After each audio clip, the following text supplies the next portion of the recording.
Chat, you know, I oftentimes have issues with the volume, so let me get an SG in the chat if you guys can hear me.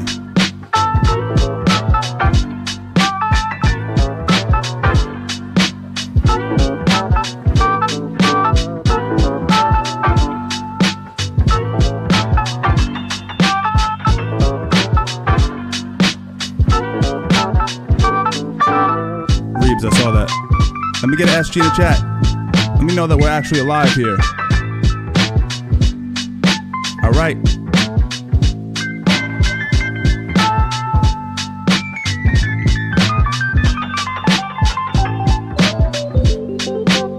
All right. Let's go in this motherfucker. Blake, I don't know what the fuck a BJ is, boy. That ain't an SG though. All right, we're going live. We're going live. We'll do it live. We'll do it live. We'll do it live.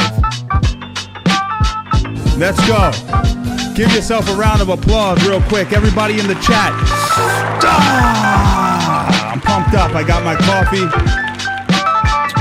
You know we're happy to be here. We have a bunch of things to get into today, chat. We have a few things on the docket.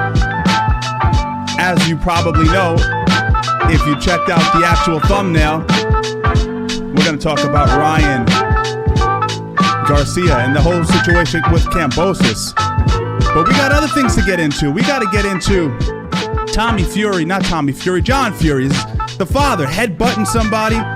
We got to talk about Ric Flair. I don't know if you guys heard about this, but a few days ago, Ric Flair got kicked out of a restaurant. That's a big deal. Ric Flair is royalty. We're going to talk about that. We're also going to visit an underground boxing event that's going on in the Bronx, my backyard. So we got a lot of things to get into today, man.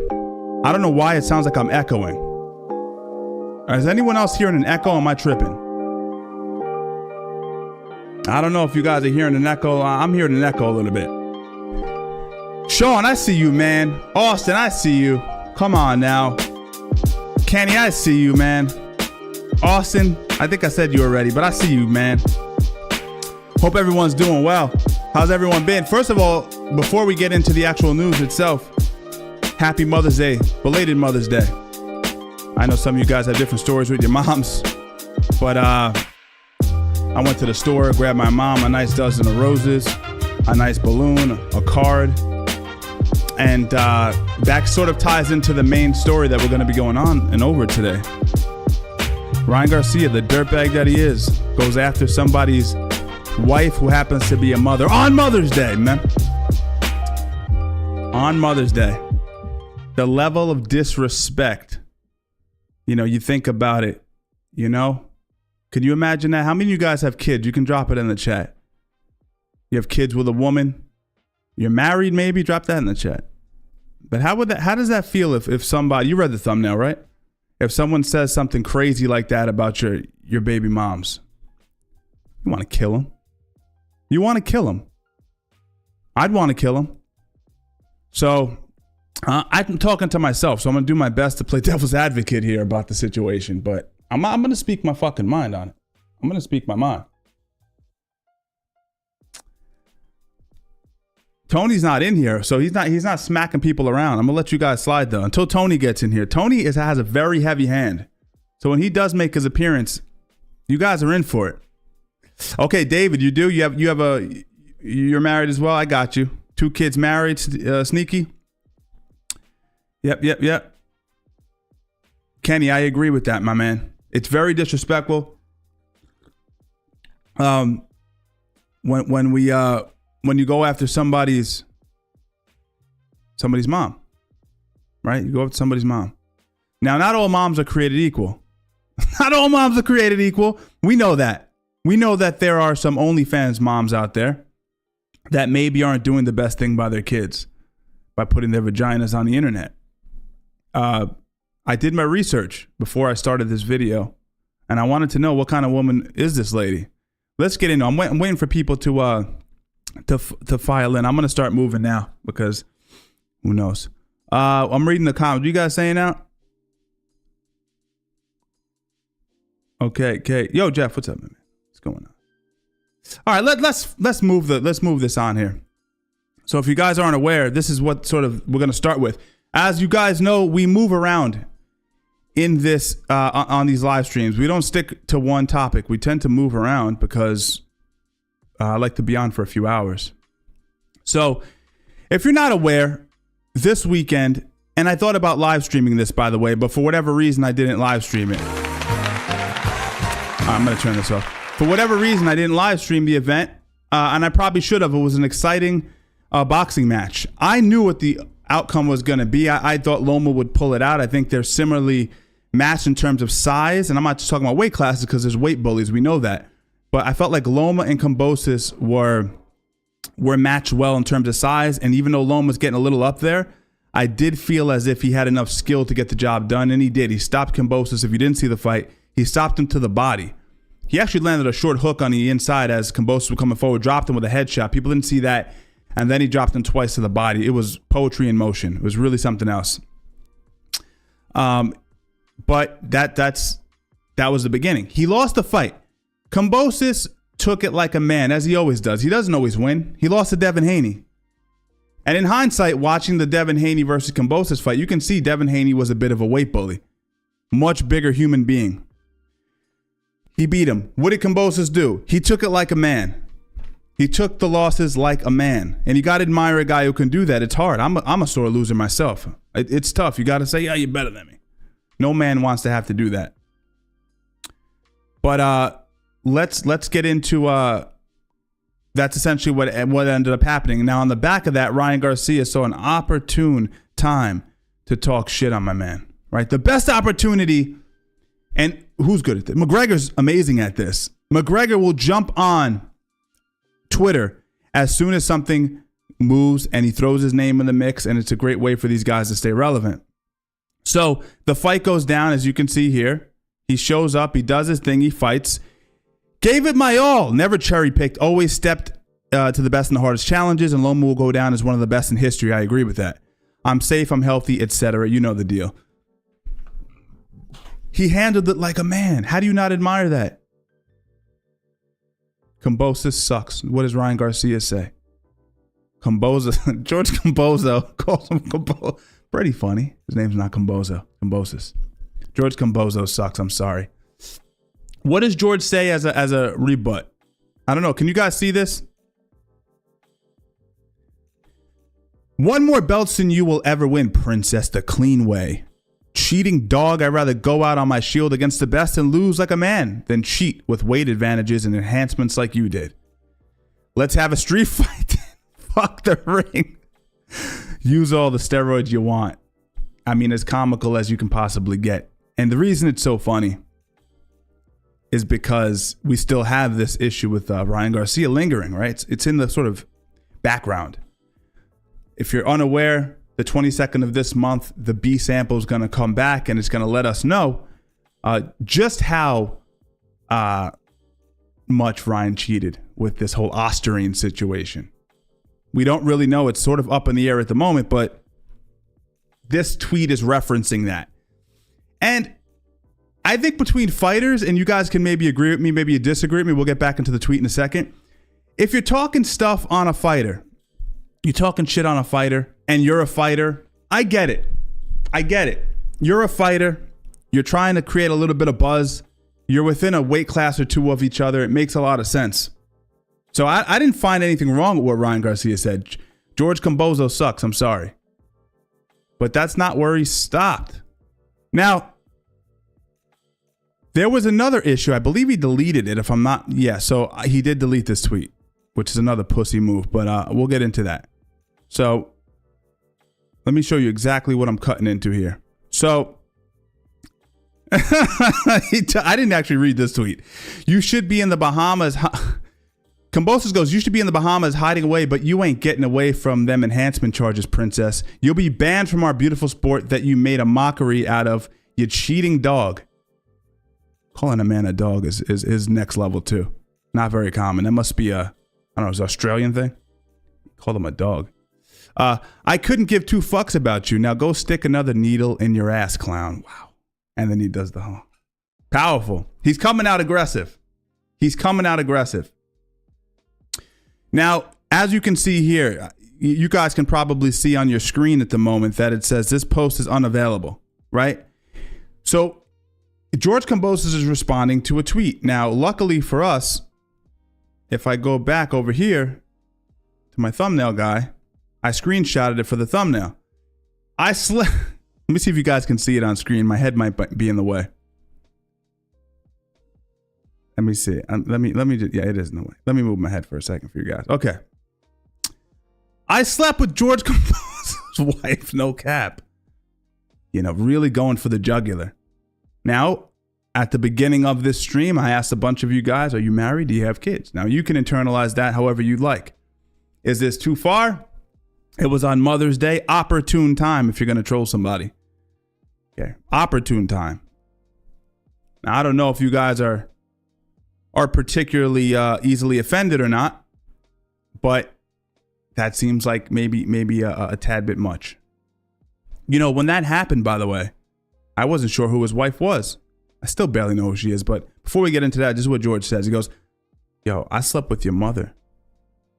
I slept with your mother. If I want to get that low, you dog. Shows the classless person you are. Talking about my wife, the mother of my kids. You're dead when I see you. No boxing.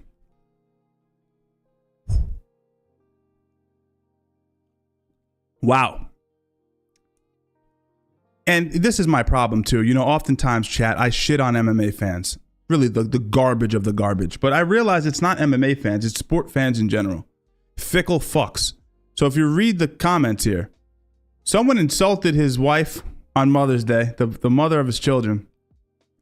And the comments are still, well, at least one guy, where was his energy in the ring with Loma? You look at the chat. I don't have to reiterate it. You're not going to kill anyone, George. You know, just trash people. Talking to a guy who just fought one of the greatest fighters of all time. From a technical perspective, no doubt about it. Loma is all time. Incredible talent. And you have these vapid pieces of shit. So I saw that, and I'm going to do a poll in the chat right now to get your honest opinions on it before I give you mine. Just a real shady individual. Let's see what this says. Ryan Garcia, you are gorgeous. I don't lose my love. Just a weirdo, dude. Just a real weirdo. Kambosos, hit him with that. Fuck you, cheating dog. I'm using that, by the way. I'm bringing that back. I'm calling everybody a dog. Anyone who disrespects Uncle Steve's getting called a dog. Every single time. I admire the way he handled his defeat. I thought it was very, very, very tasteful. I mean, how far can you go with it? He handled it like a G. He lost rather, but he handled it very well.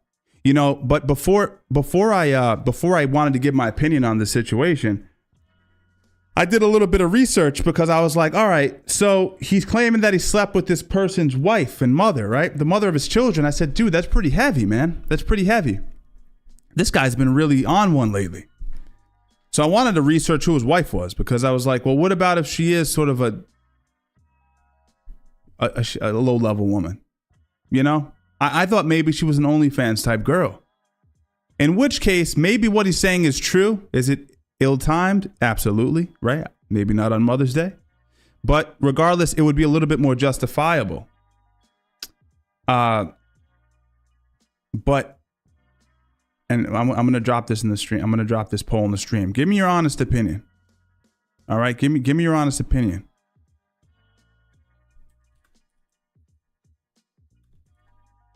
And I'm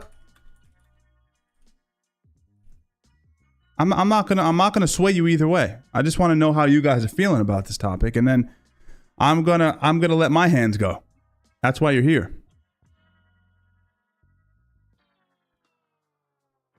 Oh, Jax, no doubt about it. Jax, where's your belt, my man? You're looking naked in the chat right now. Research short, Zenzada, I'll smack you all around this room. I'm trying to read the chat. A lady of the night. That's a good one. Tony, where the fuck's Tony? Ask me if I'm going live. I need people smacked around in the chat. All right. Let's get into the whole situation with this lady. All right. Why do I end up hating my audience sometimes? I sometimes think you guys are retarded. But I'm going to give your opinion. I'm going to allow your opinion to resonate. I'm going to try to be as objective as possible. But then I'm going to let it go. And to a certain degree, I agree. So I did my research on the lady, and she is a regular woman. She's a regular woman. She's not an OnlyFans girl. You understand what I'm saying? She's not an I mean, maybe she is. You guys do better research. You can look it up. Only thing I could find on her was this. A regular woman. Supports him in defeat. Supports him when the fight's getting set up. The fuck are we doing here? It's a regular woman. Children. Look, children. A woman, a regular one. Pretty lady, but a woman. Not doctored up, right? I was expecting to see something, where I can kind of give Ryan a little bit of leeway with that, but Now, the poll is going to do one thing. The poll that I just put up for you guys isn't going to say much. It's just going to be what your opinion is based on your opinion of the sport, essentially. Let me see where the poll's at so far. Okay, so more yeses than I anticipated, to be quite honest with you. You can vote if you like. You can just watch if you don't want to vote, but I'd like to know your opinion on it. Okay, I got a few more votes in there. Yep. Yeah, Austin, I agree. So again, Austin in the chat says, looks like a loving mother and wife. Shame on Ryan. I agree with that.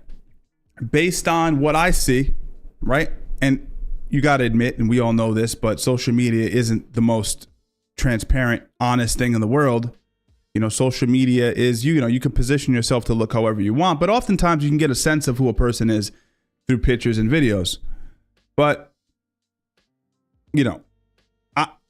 I think it was a step too far. Now, Steve, why you're probably thinking to yourself, you're very sensitive about this stuff. Well, I'm not saying it's not a good tactic to get someone to fight you. I'm not saying it shouldn't be allowed. But I do think saying that you slept with someone's wife who happens to have 3 kids with you when she's a regular civilian woman is just tasteless. So you're asking me, did he go too far? Well, only because it was tasteless. Maybe there's another angle you can take if he had a brain on him, where it can trigger the audience, it can trigger Kambosos, it can be salacious, but it leaves the kids out of it, so the kids don't have to see that their mom's being jousted around online. Maybe. So my opinion on it is, listen, guys, I said this last stream. I'm kind of getting sick of saying it. I'm sick of hearing about this fucking kid. I kind of want to know what happened with the drug test that's on May 22nd. And once we're done with that, until his next fight, right? Until his next fight, I think we can all take a second. Yeah. Hey, it was the Christian thing to do. Don't even get me started. Really a really truly,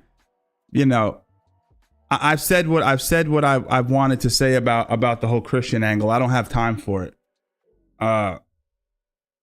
Very much what Sneako's done, very much what the Tates have done. Subvert an audience while using religion. Religion is one of the greatest nets you can ever use if you want to galvanize an audience. No doubt about it. Right? You basically superimpose an audience onto you because you share that in likeness, and that's pretty big. So that was my take on it. He needs to just, you can't even say that he needs to be humbled because he's been humbled. He got stopped to the body. I actually remember when that fight happened against Tank Davis. And I recall getting into a conversation with a guy, and he goes, Ryan quit in that fight. He said he quit in the fight against Davis. And I remember defending Ryan, going, nah, man, he got hit with a hard body shot. If you've ever been dropped to the body, it's incredibly painful. Your legs go. It's really tough to stand up. So in my honest opinion, I went, you know, I stood up for him because contrary to what most of you believe, I actually liked Ryan Garcia up until the Devin Haney situation. And I said what I said. I defended him. And in retrospect, you know what? You did quit. Ryan, you did quit. You did quit. Because as soon as the referee called the matchup, he stood up. So I say that to say this. He's been humbled already. The world has already seen that he's the kind of guy who can be put out. So I just think you know, use a different tactic. So everyone knows my sweet spot if you're a viewer of my channel. You know my sweet spot. My sweet spot is children. You know, easy, Steve. Easy, Steve. Easy. All right? Let me explain myself. My sweet spot in terms of what I don't like to do when it comes to fighters fighting against each other and arguing in the public space is bringing up children. Anything like that to me is weird. He kind of did a little workaround in a sense where he didn't say the kids, but he talked about, you know, a regular ass woman. You know? What are you guys saying over here? Trying to see what you guys are saying over here. Because you're getting paid, bitch. That's my guy. That's my guy. Welcome back. I hope you got the blue belt on you. He got the blue belt on him. Welcome, Jax. He's back. Blue belt looks fucking insane. I'm trying to catch up. Hey, what's up, ZH Drums?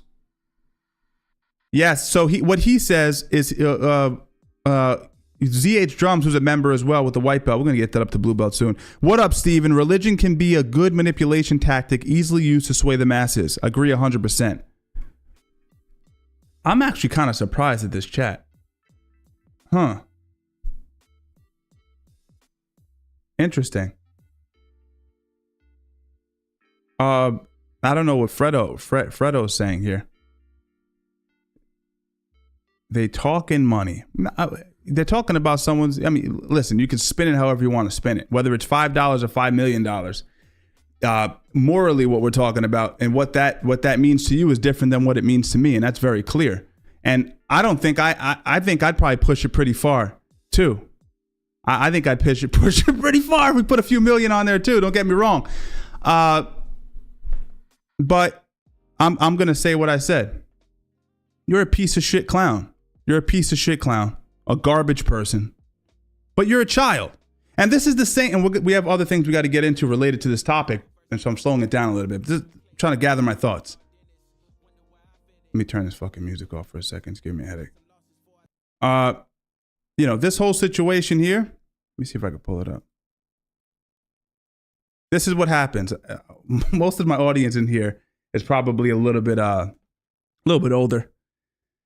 Listen, I remember being 23 years old and discovering Bohemian Grove.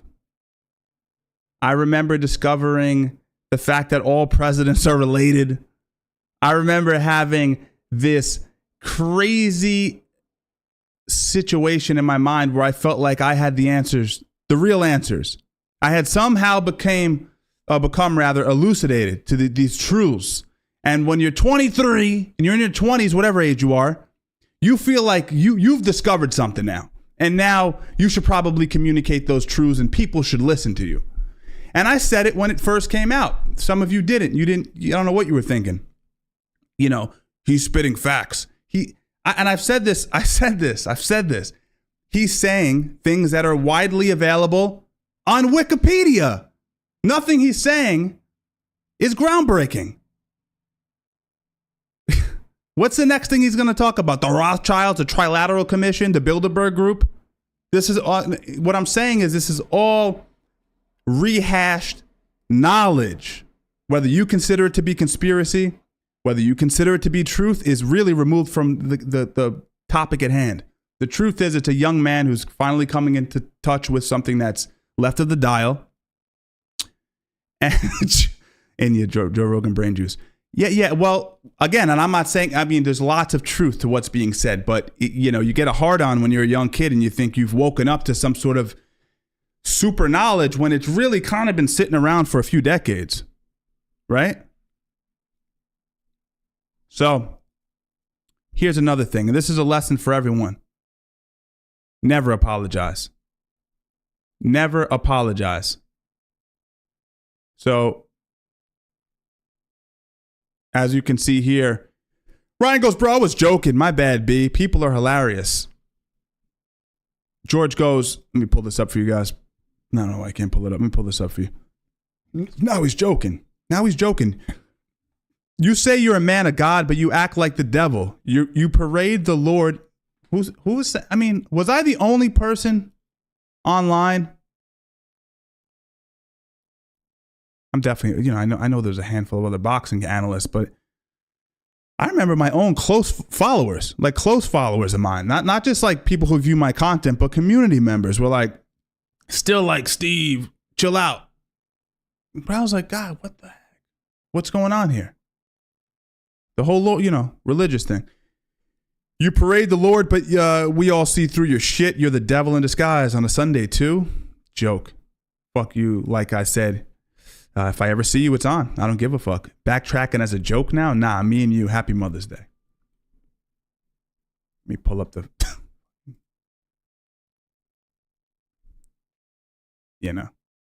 Now, Lou DiBella, you guys know who Lou DiBella is? This is actually interesting. Lou DiBella... I'll explain this in a second. He goes, nice Mother's Day tweet, Ryan, and how Christian on a Sunday. What the F's wrong with you, son? This isn't the Ryan I knew and was a fan of. He was a decent kid, not a lying, antagonizing, cheating, derelict piece of influence. You're going to do a run-on sentence. That's actually grammatically correct, but very funny. Please get help. You are unwell. Now, keep in mind that Lou DiBella is a boxing promoter, and he does promote Kambosos. So take, do what you will with that. Do what you will with that. I don't even know what So, this is the last thing I'm going to say on this, or one of the last things. As a rebuttal, he goes, Mike Tyson, for example, said many outrageous things, but you love him. Why is it any different with me? I'm going to explain to you why that's the case. You know why it's different? Because Mike Tyson is truly a bipolar individual. Not to say that this kid isn't, but the fact that he's even aware, right? He's broken down the fourth wall already. You recall when we covered Ryan Garcia on the PBD podcast, and I said, I don't think you should give away your secrets, the fact that you're playing a character. I wouldn't have done that, because now we know consciously that it's shtick. Mike Tyson, it wasn't shtick.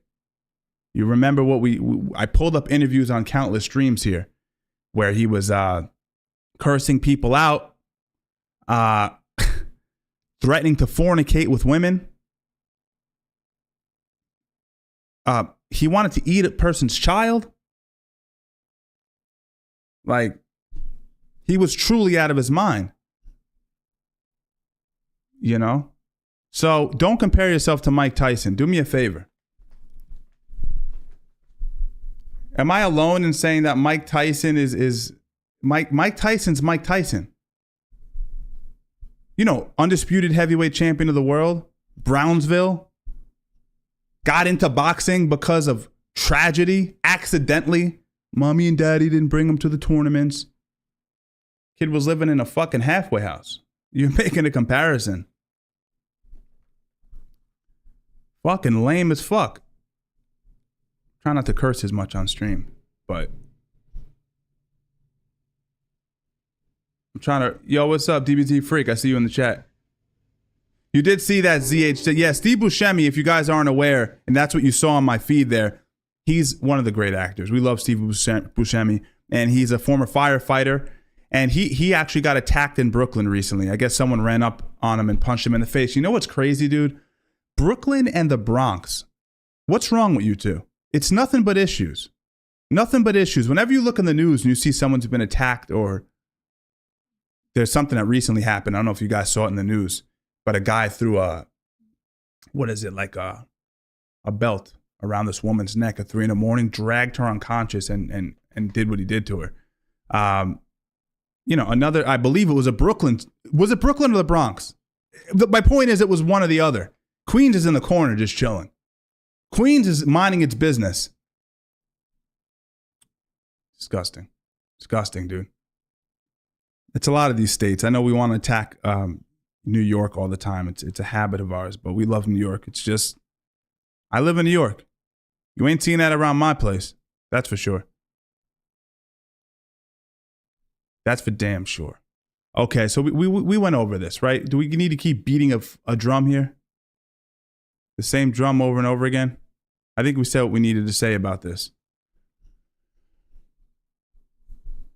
Yeah. I think we said what we need to say. Yeah, well, our mayor's a piece of crap. New York City mayor's a piece of crap. Can't speak well. This is the issue. This is the issue with people. If you're going to get into the public eye, you know, and you're going to be a leader, you got to speak well. Got to speak well, man. Can't not use your mouth well when your only job is to speak. You know? Yeah. Yeah, I'm torn there, Blake. He says the big city life is retarded. I'm actually torn on that, to be quite honest with you.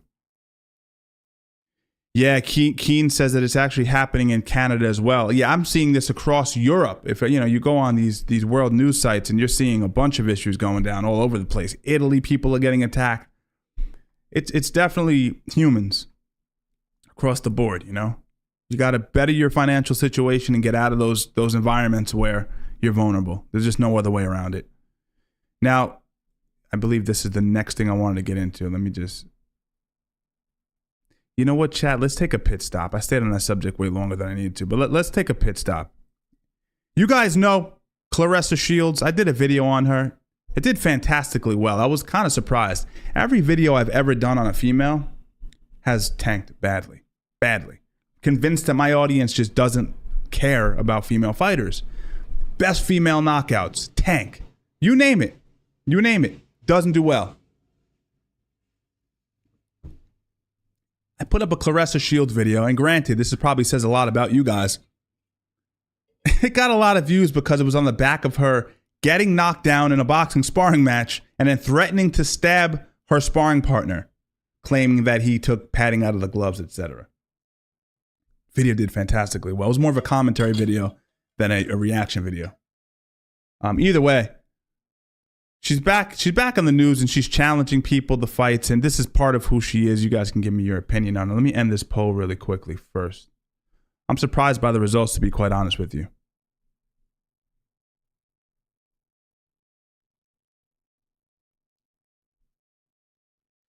Scorpio says, I know, and before I get into it, I just caught this comment. I know most people like this rich people drama stuff that doesn't affect us in any way, but I wish we'd be more technical on this channel and talk about some real stuff, martial arts, whatever. I can honestly get with what insufferable women. I can get with what you're saying there. I won't lie. I can definitely get with what you're saying there. And I'm not going to drive you off the channel by saying, you know, there's plenty of channels that do it, not as well as me. But there's a lot of channels that do technical talk.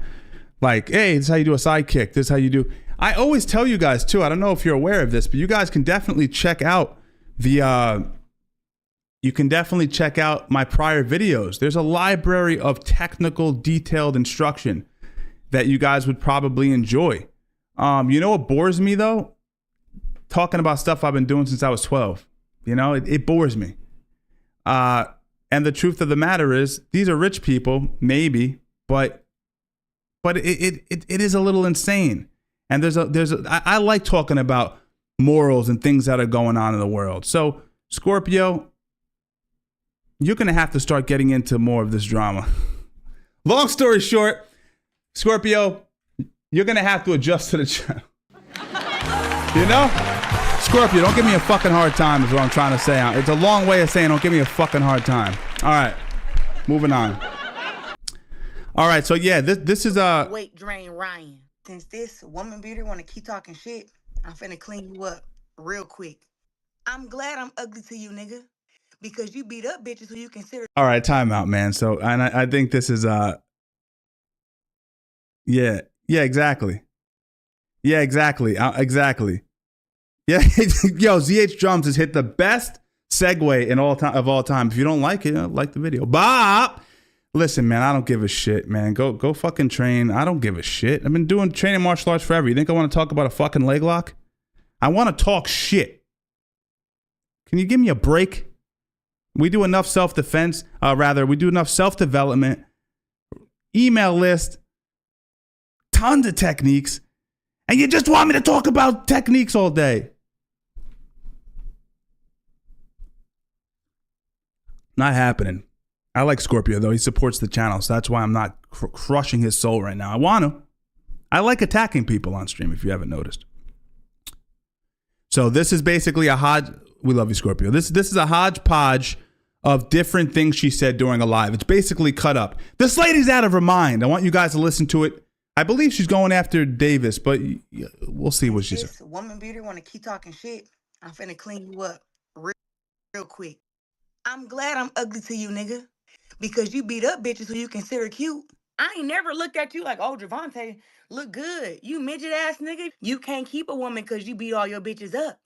Nigga, go win some belts. Tweeting. Is you that fucking lonely? Go and find you some friends. I thought women was supposed to suck dick. Why is you on Ryan dick so hard? Why you so worried about Devin Haney business? What is wrong with you, boy? Nigga, if you ain't have Floyd and them right there holding your hand, I don't know where you would be at. That's why you fought a weight drain Ryan. She's an idiot. She's a true idiot. She's a true idiot. This is the lady, by the way, that said, she can easily beat Keith Thurman, Porter. She even said that she can beat Gennady Golovkin at one point. I'm not making this up. She really said that. She has the brain of a bird. And a small bird at that. I'm not talking about a predator. I'm talking about a smaller woodpecker brain. She's a woodpecker. She's jumping around. Now she's challenging Ryan Garcia to a fight. I mean, this is the kind of person she is. You know, when I made the initial video that I made, I got to turn this thing off. When I made that video on her, right? I made a video on her. You know what? What a lot of people just really dislike her. That's number one, which is to be understood because she's not likable. Her personality is just not something that people really dig. So it's not that wild. But a few people tried the color shit. Why are you trying to put a black woman down? They never want to see a black woman succeed in this world. Hey, let me explain something to you. If you're someone in the chat and you feel that way, grab yourself by the shirt and smack the shit out of yourself repeatedly. Now, I know no one in the chat feels that way, so I'm talking to the air, but let me explain something. You're a woman. You're not going to ever beat Triple G. As much as we don't love Ryan Garcia at the moment, he's putting you out with the left hook. She got knocked down by a 6-1 pro. He's a good pro. I wasn't fair to him in the video. I called him a journeyman. I wasn't well researched on the individual. The point I had on that is, and not to go too lateral, was that when you do lose in boxing, it does have a harsher impact on your career long term because records mean a lot more in that regard. Either way, she got knocked down and virtually out by a guy who's 6-1, who's not the most known and famous person in boxing. So, pulling the race card though is regardless, to me is really low hanging fruit, and it's very lazy. When I was getting this stream ready, I came across a video, and if you follow me on Twitter, you saw that I tweeted this out. John Fury, who's Tyson Fury's father. Tyson Fury's getting ready to box this week, finally. Looking like he's on Ozempic, by the way. He's getting ready to box Usyk, finally. And he's looking real lean. Looking a little shaky. We'll see and I said this to my friend Brian on the phone. I was like, I like him a little bit bigger. I think Tyson Fury, when he's a little bit bigger, does better. He leans on you in the clinch. I think he takes shots. He wears stuff better. We've seen him in his earlier career get knocked down a bunch when he was very, very lean. For what it's worth, that's my vibe. Yeah, so I get caught up in the chat. I'm trying to do 10 things at once. I like to have an interactive stream, but I do find it very hard to keep a stream of consciousness going while interacting with you guys. Yeah.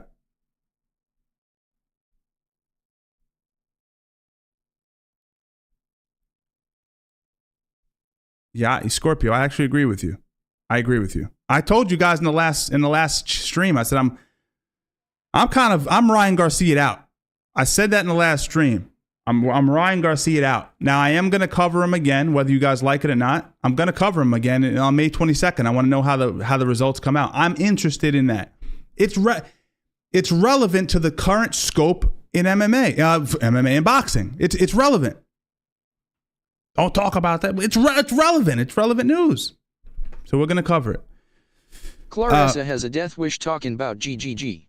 Stephen Hopkins vs Hearns at middle in their primes, and where would you rate Salvador Sanchez all-time P4P? Music, thanks for the 5, man. I appreciate you. Thanks for the support on the stream.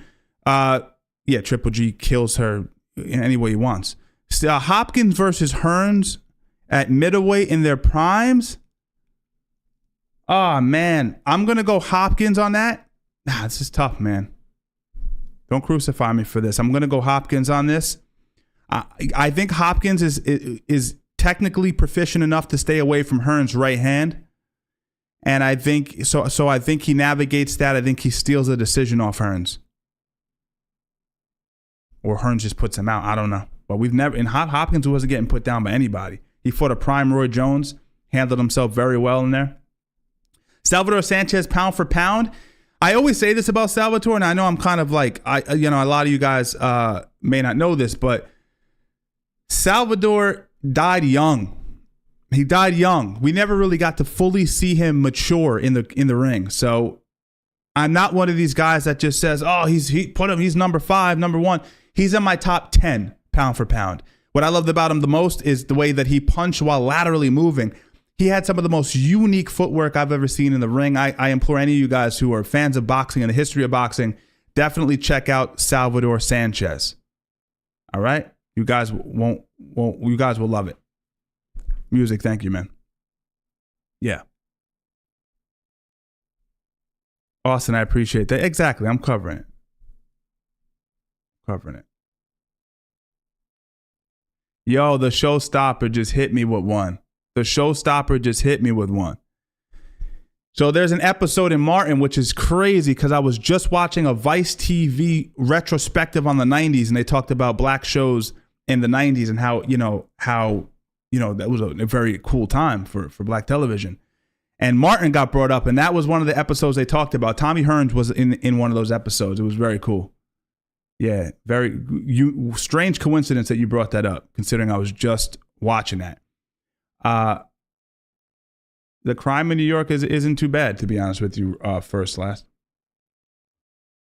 It was worse in the 80s. It was worse in the 70s. We got some shit going down in Brooklyn and Bronx. I've already said that. Okay. Now, if you didn't see what happened, here's the full incident with Tommy Fury. I keep calling Tommy John Fury. Check it out, guys, if you haven't seen it.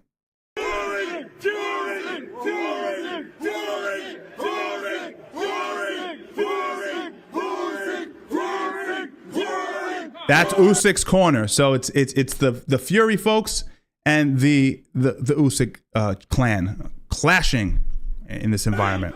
What can go wrong, huh?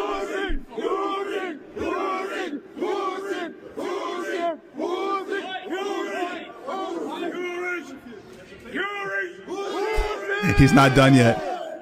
So check this out. It's about to happen. I'm going to have to pause it because YouTube will definitely hit me hard if I show the full thing. It's on my Twitter account if you want to check it out.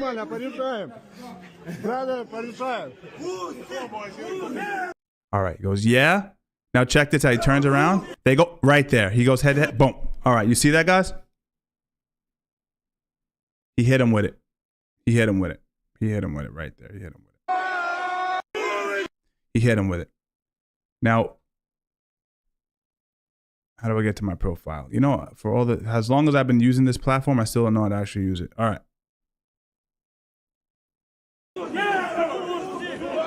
Oh, fuck, they got me. Hope YouTube doesn't get me for that one. Shit. But anyhow, he hits him with that boom. He hits him with that bow. pow, that Fury Dome. You know, the Furies are built in the bare knuckle world, you know. They use headbutts. They're dirty men. And I say that with respect, but they're savages. Now, I'm going to flip the camera over. You're going to see this. Look at that. Pow, dude. So completely cut himself open in the midst of headbutting this guy. He looks over at the guy who's a part of the Usyk clan, and the Usyk guy goes, all he says is Usyk, and he takes it upon himself to headbutt the guy. He looks like a little boy now. Now you've been headbutted and splatted, you look like a little boy, you pussy bastard. Come here,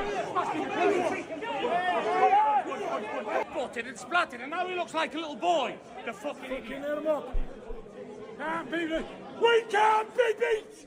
We can't be beat. No, where are we going? We are smart. We are smart. We are smart. The old man, by the way. This isn't a young kid. And it's funny because I said Fury's looking a little bit old, and if you look at Tyson, he's kind of looking like his dad kind of looks like his brother now. He's looking pretty old, flabby and all that. And we're gonna get into the rest of that. I have an angle on his father that my friend Brian told me on the phone today that I'm gonna pull up. It's gonna blow your mind. Call me a hater, call me what you want, but this is the look of an old man who has desperately gotten to the best shape possible. I may be proven wrong, but I think he's an empty ice box and a KO waiting to happen. If not, a one-sided beating. Actually, I should probably do a poll for that now in the chat. Let's do that. Before I show you the news article that I have lined up about John Fury, I want to do a quick poll for everybody. I want to get your opinion on this because just a little wild. Who do we have in this matchup? Let's see.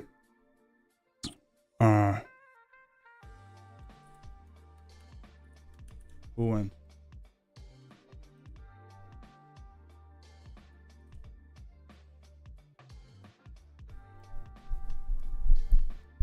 All right, let's see what you guys think on this whole deal.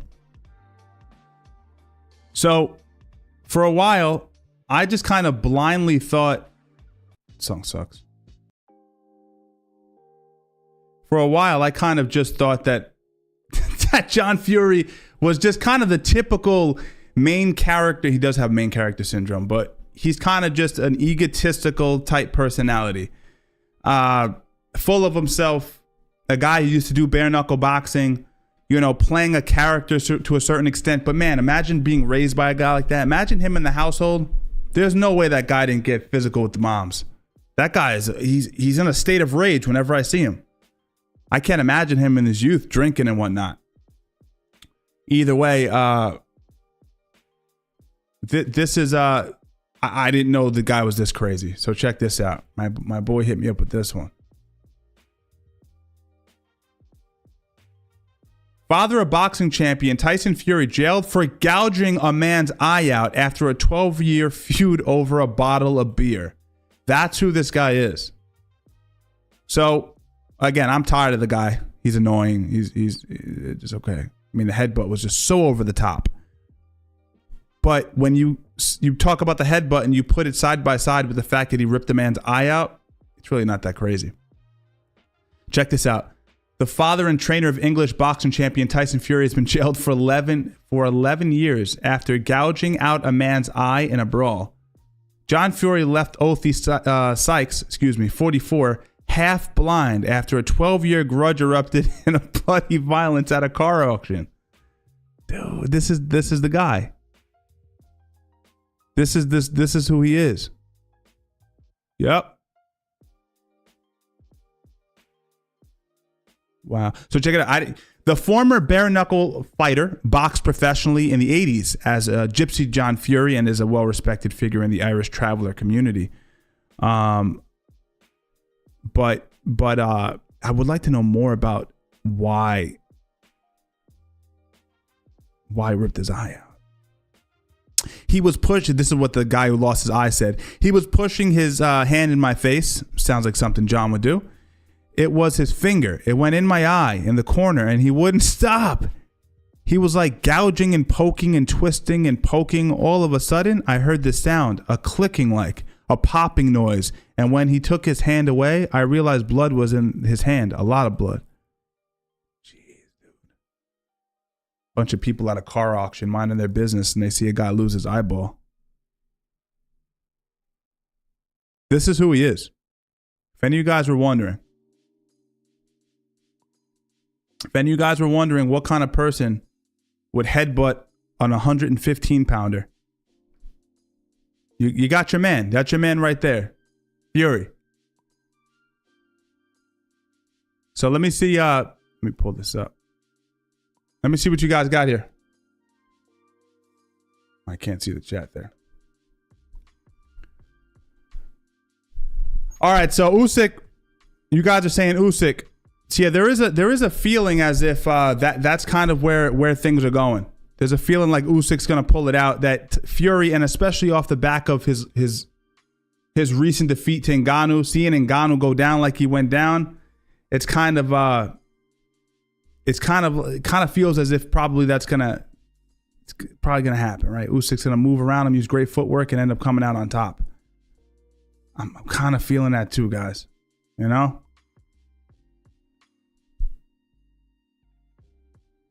Huh. I didn't realize Mike Tyson and Jake Paul are having a press conference. Or they had a press conference an hour ago. Interesting. Might have to check that out. I don't know how many guys are fans of the old Ric Flair. Did you guys see this? I don't know if you guys saw this, man. But this is I'll just play it for you, and then you we'll go from there. Ric Flair got into an incident at a restaurant. Let's see if I can find the video. Here we go. Yeah, good. Well, I didn't do anything wrong. Except spend money and put this place over and bring my family and friends here. That is bad for you. Why would it be bad for me? Well, watch social media tomorrow. I don't follow social media. Well, you better. I don't get stuck on my phone. What's your name, nut job? Nicholas what? Yeah, Nicholas Dickhead. you don't have to call me like that, sir. Don't ever talk. Yeah, he's a You little don't have drunk. to call me like that, sir. You don't have to do this to me. You're humiliating me and my family. I'm not familiar. I didn't do one thing wrong. I walked into a bathroom. And you cuss on my kitchen manager. You're a kid high cost.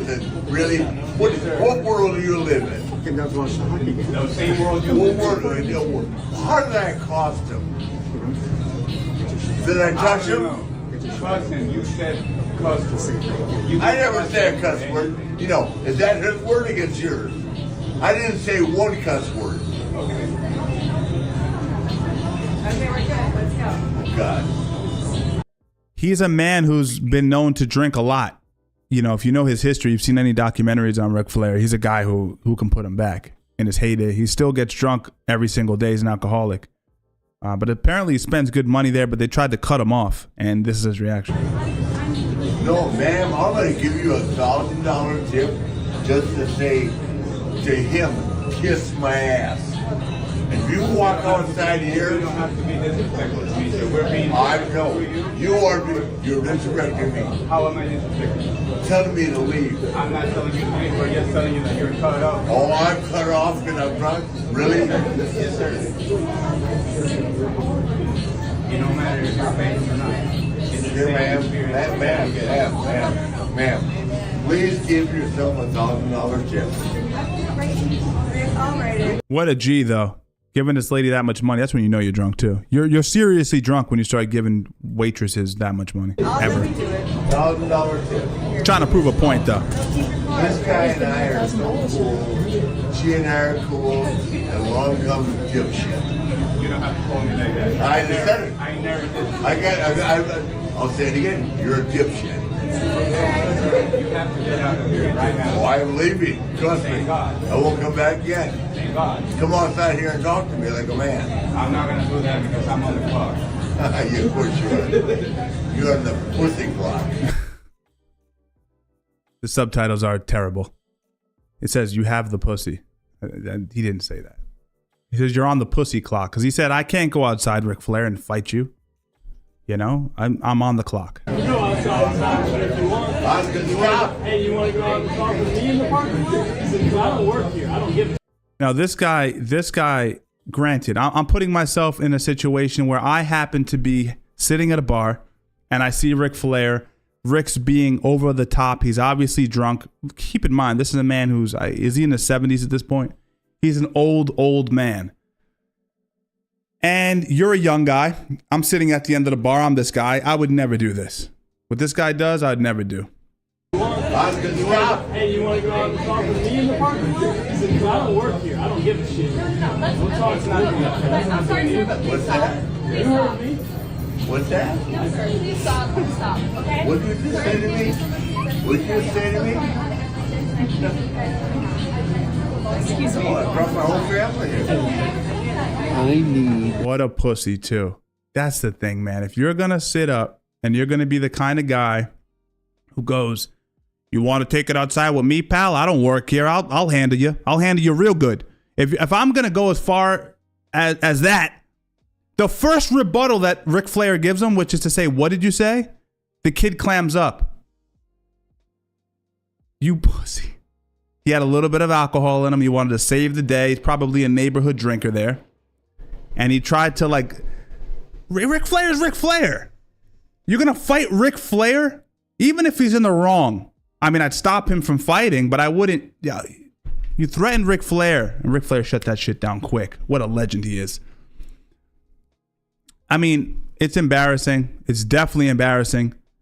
Ric Flair, he says $1,500. I thought it was $1,000. Maybe he ended up giving this waitress more money. I spent $1,500 at Pisano's SFT to be disrespected more than I ever have in my entire life. After taking 20 pictures with customers, this is stuff we don't see, and staff, I was asked to leave because of an issue I had with the kitchen manager taking too long in the bathroom. Oh, I didn't know that. I would highly recommend that anyone who, I love how he's putting capitals for each word as if it's a YouTube title. I would highly recommend that anyone who wants to enjoy a relaxing time in Gainesville at a nice restaurant to never visit this place. Woo! Wow. It's too much money, by the way. $1,500 is way too much money. I believe he later apologized. Am I bugging? Oh, he did. Okay, look. I was wrong for losing my temper. When I feel like I'm put in that area where I'm uncomfortable and all of a sudden everything just fell apart, I got upset. I was wrong for getting upset. I probably just should have just walked out the door, but it caught me so off guard because we were having a wonderful time. Then all of a sudden, someone in their kitchen said I did something wrong in the bathroom. There's no one there except me and him. You know what's funny though is the guy is saying that you're cut off from drinking. He didn't say anything about a bathroom, but perceptions are different.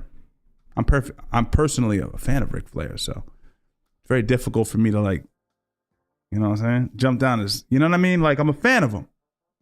We all grow up watching this guy, so it's not easy to and again, you know what you're getting into with this guy.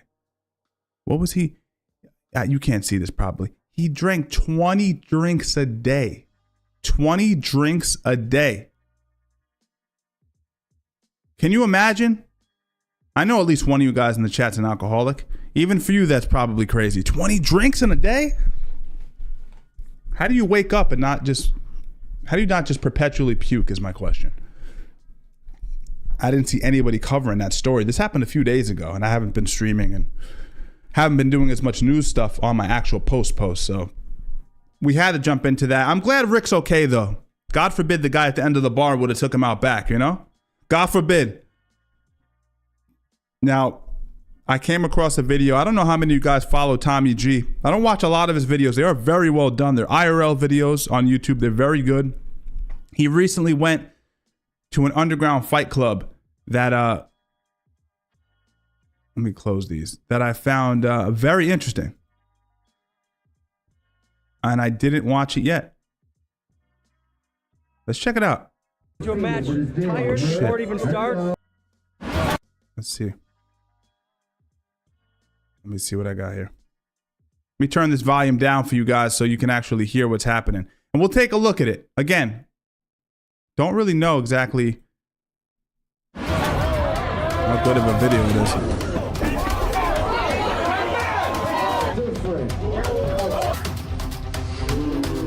You gotta play so hard. why his cup came off his balls and flew in the air.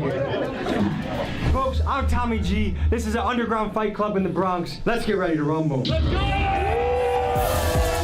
Bobby Shampoo, you stretch your bangs back.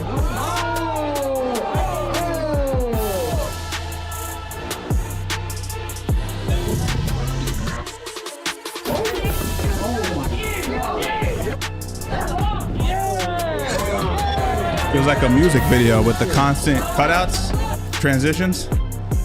It's Rumble with Tommy G. Gangsta. No. There's something unbelievable. They're doing it out of a fucking, what are those things called? A semi? What are they?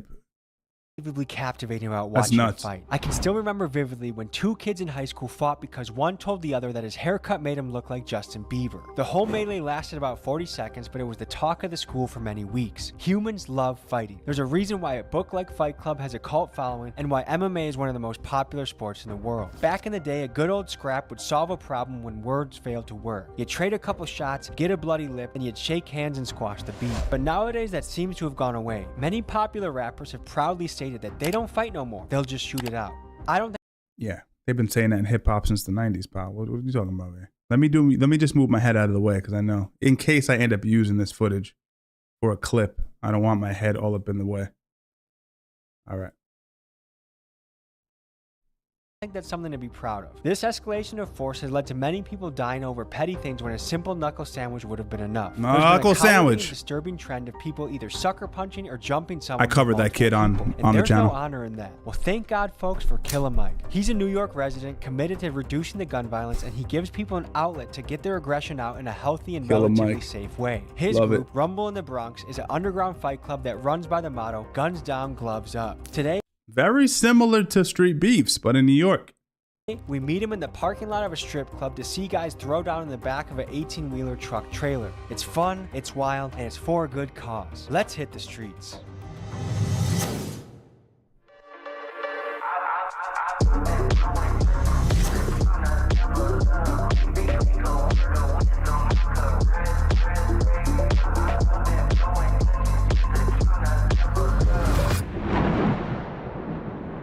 Folks, we are in for an absolute treat today. We're getting to check out an underground fight club in the Bronx, which sounds crazy, and it is. These guys are wild. They fight in laundromats, 18-wheeler trucks, bodegas, and I think it's a really good idea. Their motto is guns down, gloves up, just like especially the bodega fights, man. And this is an organization that allows young men to duke it out in a way that doesn't result in someone's life being taken. New York is famous for its gun violence. It's a big issue in the city. Yeah, relax. It's also bad in LA. All right. Right now. And this is another avenue to express that aggression and anger and just that masculine. We actually have a lot of machete attacks, believe it or not. We're definitely above average on the machete attacks. Masculine grit that comes to us as men. I've competed most of my life. That's the Dominicans, though. Competed doing jiu-jitsu, done a cage fight myself. So I know, like, we got that dog in us. Even people like me who absolutely love peace, you have that dog in you. And this is a way to exercise that dog, walk that dog without the dog biting somebody. We're meeting with our contact, Killer Mike, driving to Hunts Point in front of a strip club, which is a venue for a fight that I didn't ever think would happen. Let's go meet our friend Killer Mike and see what he's about. Locked up for murder, can't believe you died up in that cell. My dog ain't have a bond, cause if not, he would've been made bail.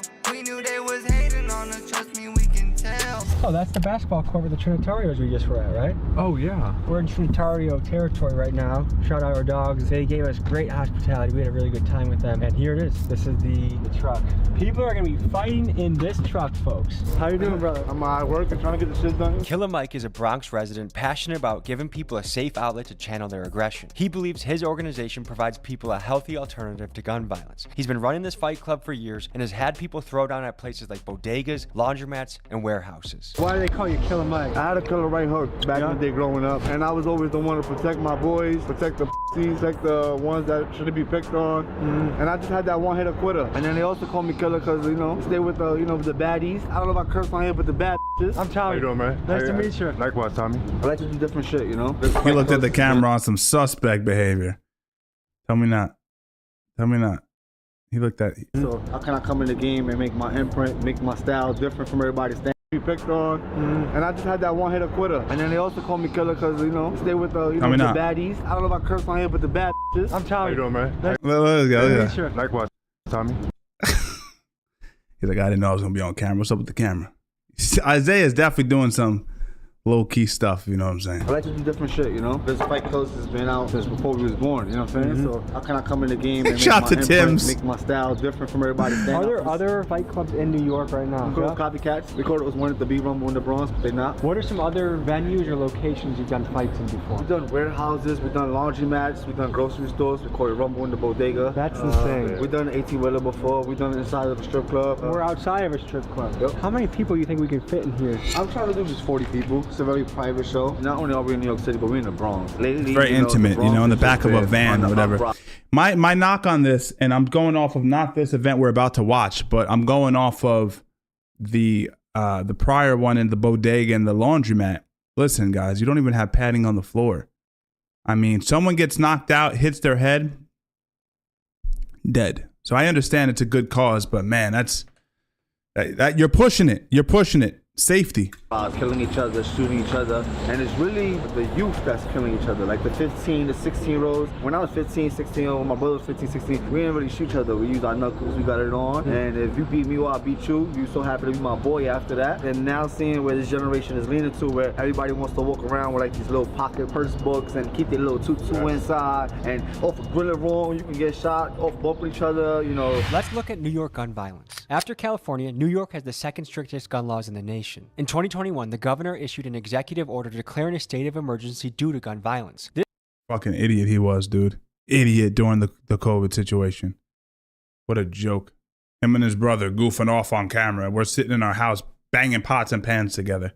Him and his brother on CNN. And now his brother, with the fake weights, he wants to switch governments all of a sudden. Now he's hanging out with conservatives. The fuck out of here. This created a council on gun violence that treats gun violence not only as a criminal issue, but as a public health issue as well. In the last 2 years, the NYPD has confiscated over 14,000 guns, and from 2022 to 2023, shootings decreased by over 25%, a reduction of 400 fewer people being shot. Many times, New York City is portrayed as a lawless shithole, but to be fair, when you look at the trends over the last 30 years, crime is down over 76%. Said it. I said 80s and 90s, it was worse. One of you guys in the chat mentioned it. You said something. I don't know what you said, but you said, "Oh, how's the crime over here?" It's better. 1990. Another statistical trend to consider is that since the pandemic, overall gun deaths in the United States are up 43%, with 2/3 of these due to homicides and 1/3 due to suicide. Now, there's a common belief going around that the places with the strictest gun laws have the most gun violence. Let's look at what some of the numbers have to say. A study out of Drexel University says that New York has the lowest gun violence rates among U.S. major cities. Furthermore, a study by Everytown Research shows that the states with the highest gun law violence rates, Mississippi, Alabama, Missouri, have some of the laxest gun laws. Now, you can find stats to back up whatever argument you have, and the counter argument to strict gun laws is that the criminals won't obey the gun laws in the first place, so strict gun laws will only hurt the citizen that wants to protect themselves and embolden the criminal with the gun. What do you think? I'm trying to bring it back to right in the middle. He's riding right in the middle. Listen, you got to let a man defend his home. Sorry to tell you that. I don't know how you guys in the chat feel about that, but you run up on me, you're gonna get shot in your face 100% of the time. Have to defend your house. You have to defend your family. Like he said, the criminals are gonna have the guns. You idiot. You ban guns. It's like it doesn't stop criminals from getting guns. School feeling, you know, where you get your respect by fighting a one-on-one. So I also treat this game like a Harlem basketball game, though. So, you know, they make fun of you. So when we fight, we make fun of them, you know, we joke on them. And it's all to bring in that, like, this shit is gangster, it's negative, it's raw, but it also has a positive outcome. Hunts Point is supposed to be one of the craziest neighborhoods in New York. We were just across the street in that basketball court with the Trinitarios yesterday. Yeah. So there are people roaming through this territory. There's no joke here. There's no joke here, that's for sure. Even through, like, the gangs of New York, you know, the Bloods, the Crips, the Trinitarios, like, they all heard of us and they all respect what we stand for. Everyone respects this method and how gangsta and raw we keep it. I put my life on the line, I took the risk. I'm working daily every night, dropping hits. So this show is sponsored by Versatile, which is my brother's company. He owns 18 wheelers. He also owns body shops. So makes sense now. So why are we fighting in the back of this this tractor situation? Like, well, my brother sells these. All right, well, that makes a lot of sense. Saving money, baby. He's cutting costs. This is a real business-minded individual. You had a reason for the tight quarters, though. Can you tell us about that? Most of my brothers is locked up right now, and they're doing time. They're doing 10 to 15, and some of them is not coming out. With that being said, you know, there's no room in jail to fight. And a lot of people out here in the streets, they quick to grab their gun and shoot, not realizing that when they do get locked up for that shit, they're gonna have to end up fighting again. Yeah. And there ain't gonna be no space to fight. There's barely one-on-ones in there. But here we're gonna do one-on-ones and we're gonna treat this like the jail bathroom. Have you had to fight in jail before? So this is a preparation for when you go to jail. So when you get in there, you're ready for those tight quarters. Honestly, to his point, if this is true what he's saying, why don't we just put 5-on-5 inside of these close quarters so it's even more similar to jail? I think that probably prepare these guys even better. No, I've never had a fight in jail. Group fighting.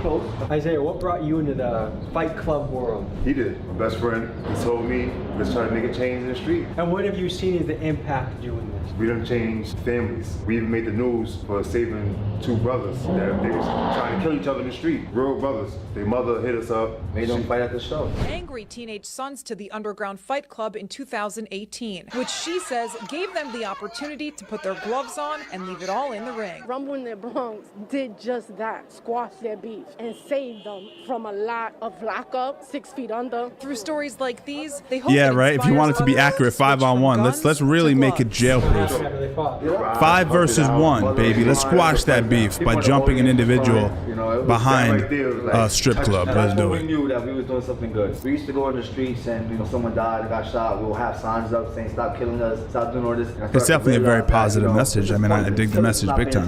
The street dudes are not paying attention to it. What's paying attention is these non-profit organizations, the politicians, and everybody else that want to be like, yo, come over here, let me show you how to open up a non-profit so that we can get some money. And everything's about money, money, money. But like, are we really saving kids this way?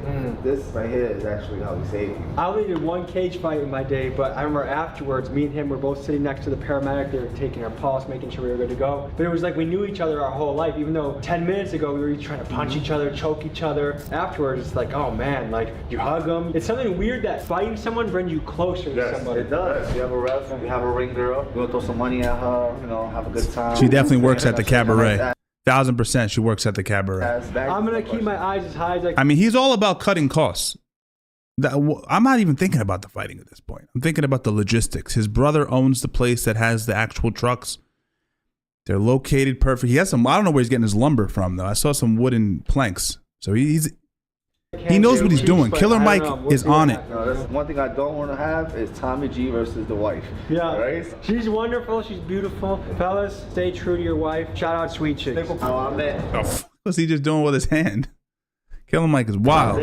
I used to fight for a fight club first called BX Fight Club, and that's how I got my name. Like after that fight club went out of business, I kept asking like, "What's up? Let's bring it back. Let's bring it back." The hood needs it, and they were like, "Yo, take over. It's yours. Like run your own show." And then I brought this aspect to it, different sceneries and all this. But I met him throughout that fight club. One time we went to a club, and I ended up getting jumped in front of that club. Like I cut in my face. I know a lot of guys around here are carrying shanks. We learned that yesterday. Yeah, no, everybody carries shanks and guns here. That's what they do. Nobody want to fight with these no more. Do you feel like the streets has lost their code a little bit? That people are willing to do that? Just a little bit. One thing New York don't like to f with is rats. We don't f with rats. If you're a snitch, you're a bitch. The hip hop game is now glorifying 6ix9ine, gutter. It's changing the game. This generation is just like losing themselves. As long as the music sounds good, they don't care anymore. And that's crazy. Music's terrible. That's the only issue. Reputation. I've never seen 6ix9ine go to the New York City. He can't come to Hunts Point. I would love to see that. Like I would really love to see that. Let me ask you about the whole rats thing. If someone takes out your baby mama and you know who did it, are you a rat if you tell the police? No, I'm taking him out. But are you a rat if you tell the police? You are a rat. The point is for you to handle your own situation. You kill my son? You think I want you to rot in jail? No, I want you to die, motherfucker. I saw there was one clip, I don't know if it was a mom or a dad, but they pretended to be on the phone in a telephone booth with a gun. Yeah, this guy sucker punched him. You guys see this? Look at this. Do you feel like the world they obviously can't show it on YouTube, but the guy pops him. Kids shooting kids now. I've been in New York City over 30 years. I haven't seen as much violence with kids since I've been here. Every day's about smoking on this, smoking on this, smoking on this. Bro, like, kids don't go to school no more. Ever since COVID happened, kids get to stay home. That made it even worse. Let's talk about how the COVID era has affected education in the last couple of years. Let's talk about how COVID impacted learning around the country. The closure of schools and the switch to remote learning caused a major setback to education. Most teachers I've spoken with say that their kids are now 2 or 3 years behind and that COVID was a dark ages for learning. Research from American think tank Brookings concludes that COVID widened the learning gap between rich and poor students. In fact, reading and math scores dropped so significantly that it can be said that the learning gap COVID produced was even greater than the gap experienced about Mike Tyson versus Jake Paul? New Orleans because if it's 100% real, since schools who come do back you in think session, will there win? have been higher. Yo, Tom, thanks for the 5, my man. Well, you know, the truth is, I've covered that quite a few times. I'll get back into it. As the fight gets closer, we'll talk more about it. But if it's a real fight, I don't see a world where Tyson wins it. I would hope that he can find one shot and just puts Jake out. Anyone has a puncher's chance. And obviously, even though he's 58 years old, you have to assume that Tyson has that ability to find the chin. But if I was putting money on a fight and it was the rest of my money, all I had, I'd put it on Jake. I would have to bet on someone I'd rather not bet on. But yeah, that would be my opinion. So thanks for the support there, Tom. Is that Tom or Torn? I can't even see. Tom, there you go. Higher rates of violence and misbehavior, and with crash out rappers like Baby Kia emerging from this generation, this is why people are saying kids are on demon time.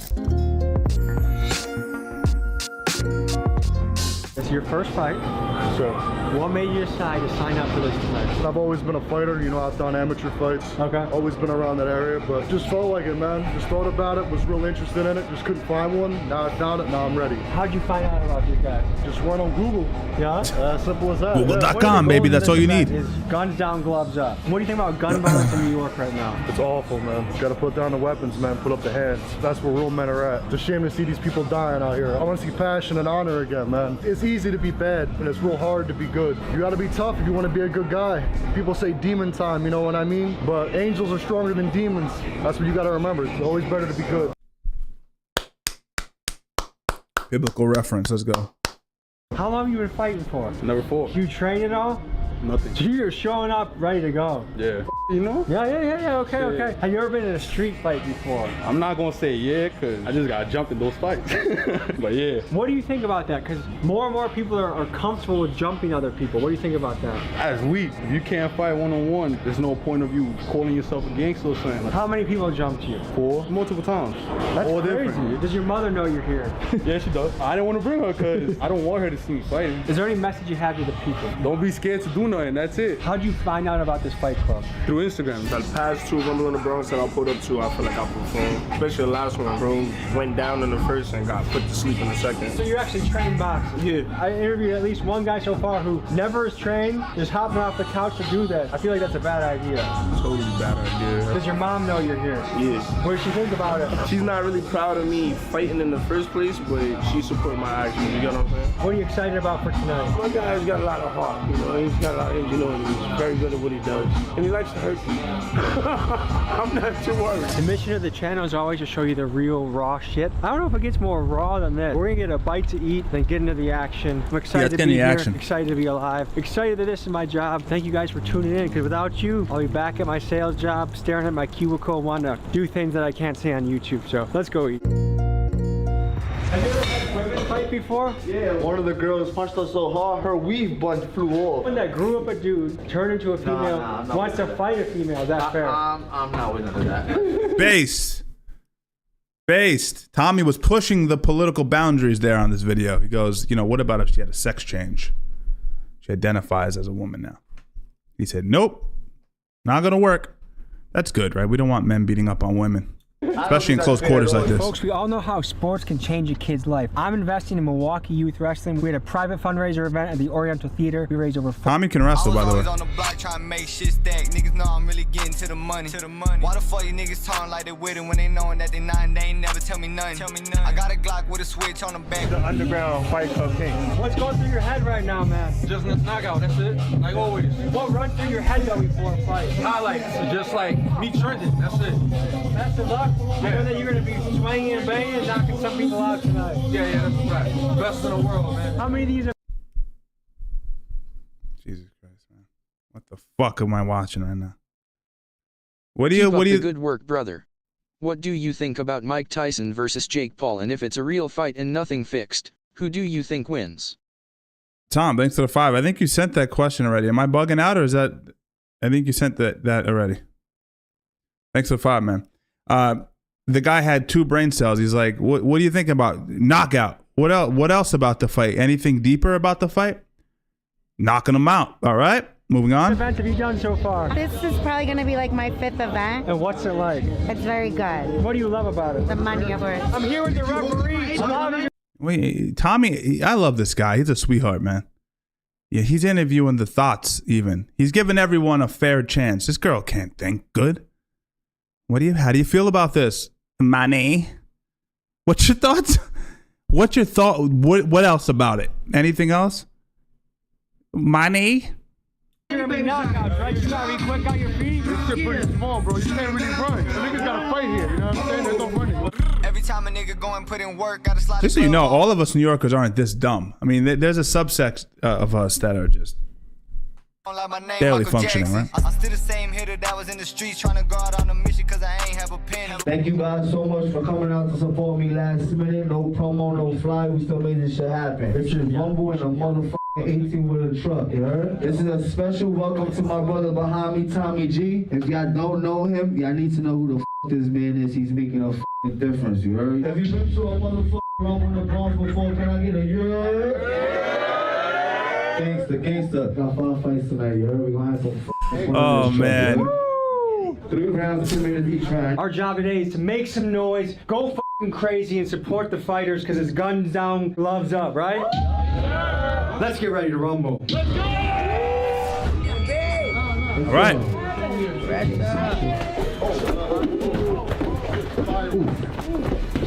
Oh, we caught him already. My man showed up. My man showed up in jeans and dad shoes on. And he's going against this kid.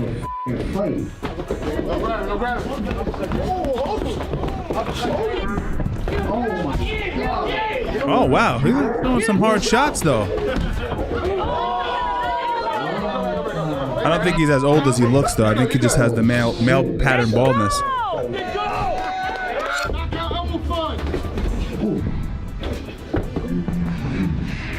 Back up. 10, 9, 8, 7, 3, 2, 1. Time. Now this is where it's tough. It's where you start to get tired. Everyone's tough for the first 30 seconds. Everyone's tough for the first minute. That's where the dog comes out. Tommy G, I got bad news.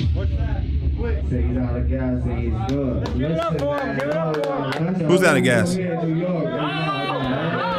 If you sign up for this shit, I want you to know. Go to the f***ing living room with your cousins. Box the motherfuckers 3 rounds, 4 rounds. Go outside, box with your mans in the basketball court. Just make sure your stamina's up before you sign up. Period, you heard? That's real gangster shit. And this is what we gotta do when niggas don't wanna f***ing fight no more. I smell what? I smell They shame him for getting tired and quitting. That's pretty funny. Tyson took that one. Make some noise for my guy. Tommy G, I ain't gonna lie to you. I really like that jacket, bro. That shit fight again. Here we go. Fight number 2. Yeah, New York City. Y'all ready to see a knockout? Can I get a girl? Tommy G, let's do it. Oh, shit. If you hit me, you lose. He's letting his hands go. Trying to see who's who, though. Oh, that was a right hand.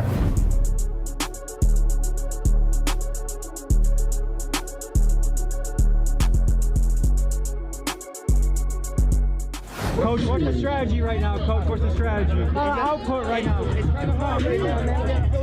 got no legs right now under him. Overtraining before the fight can be just as bad as undertraining. If you go into a match tired before it even starts, it's tough. Whoa, good. Keep going. 1 minute on the clock. 1 minute on the clock. Honestly, and this is my opinion, maybe I'm biased, but I say make these fights MMA. Let's see some ground and pound, put them up against the wall. 10 seconds. 10. Reach it wide. 8. You see the cash in the corner? It's hilarious. There's like cash on the outside of the matted area. 2, 1. Time. Listen. I need your help on this one, you heard? I need to find out who took this one. And respectfully, I can't do no draws. 3, 2, 1, Tommy G.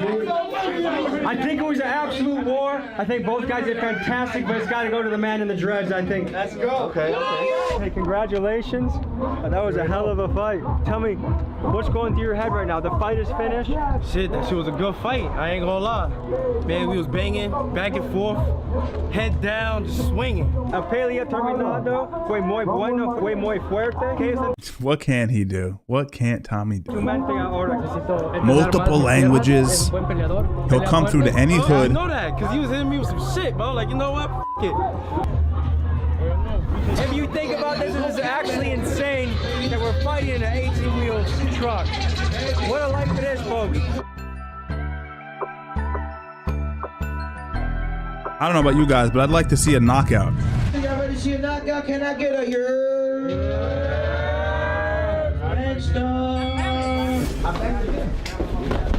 Oh, this kid's getting rocked already. I can see it. Dreads is landing a lot of clean shots on him. He's gonna get knocked out. He looks lost, this kid.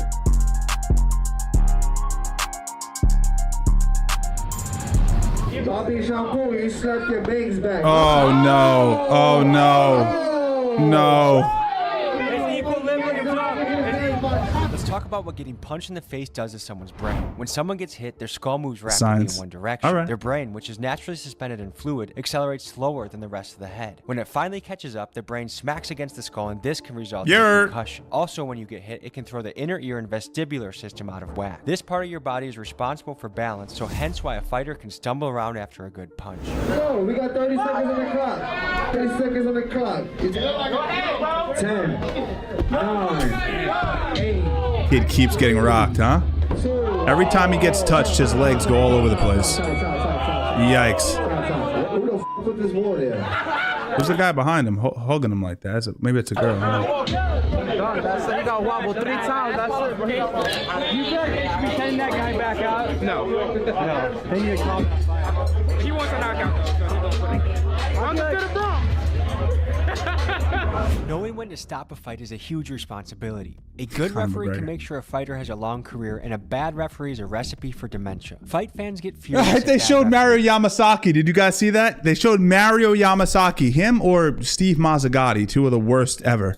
For example, former UFC ref Mario Yamasaki. He even has memes about him like, if he dies, and no lives matter. One of his most egregious examples is when he tells unconscious fighter Travis Brown to defend himself. Mario's reffing was so bad that Dana White said, I think it's disgusting. I think he's disgusting, and I never want to see him reffing ever again. In my opinion, this fight should have been called, but it's always easier to make a judgment sitting on the bleachers, and I do respect how much pressure comes along with being a ref. There's a fine line between calling it too early and calling it too late, and both results make people mad. Reffing is a tough job. All right, but hopefully they stop. Oh, they didn't stop it. Oh my God. Here's my take on it, and you guys probably agree, but this kid got rocked 3 times.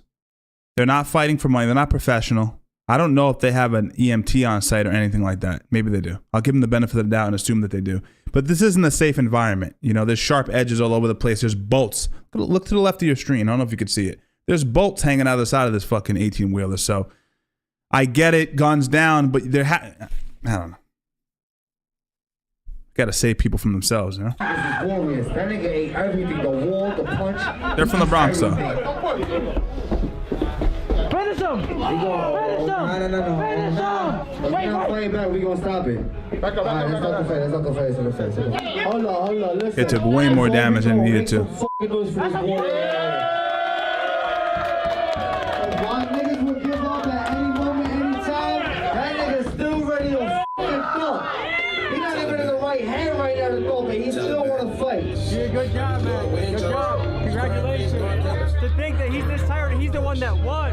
I want to ask my fighters a couple questions, see where the fuck they from. But why the fuck I gotta do it when I got the hottest in the fucking city right now, Tommy G? Don't pass the mic one time, yo. Please, I want to know what these niggas is doing this shit for. All right, brother, where'd you come from? New Jersey. You drove all the way from New Jersey? Boo! Jersey, boo! Now, this guy looks pretty jacked, though. And he did say that he actually has amateur experience. I don't know if that's MMA or boxing, but I'm thinking he could do well. Based purely on his aesthetic, he looks like he's in good shape. Hell yeah, baby. Hell yeah. What made you sign up for this? Because I wanted to.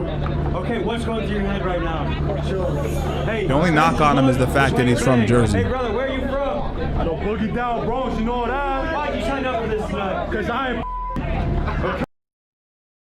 Thanks, man. Thank you. This is the guy, by the way, if you missed it. He got jumped a few times in his life, so. He's not working with a full deck, by the way. He's coming straight off the couch. I think he gets put out cold by the big long-haired cat. Let's see. Bronx versus Jersey. I don't know. Jersey in the white tee, Bronx in the black. Ooh, hard shots by big muscle dude. Called it. Called it. I don't know. I mean, you never want to base anything on aesthetic, but once he said he had an amateur fighter, so I was like, yeah, this dude knows a little bit of what he's doing.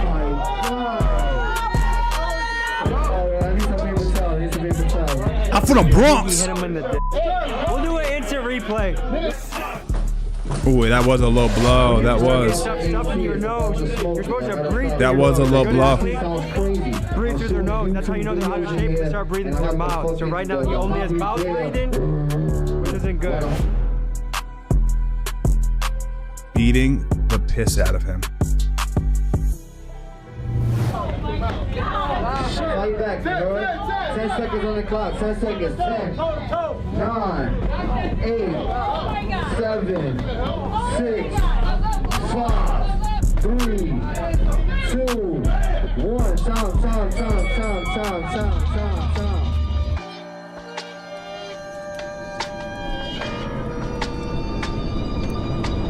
He's a young man. Cut him and let him fight again another time. He's a young guy. My brother still want to fight. He's a fucking warrior. But his nose will not stop bleeding, you heard? And due to the blood, We did hear. too much blood coming out. The only reason he's stopping it isn't because the guy is severely concussed. It's because he doesn't want to get blood all over the place. That's pretty funny. We're going to have to stop this fight. Give it up, Make some good for these two fighters, though. Ain't nobody Crushed him.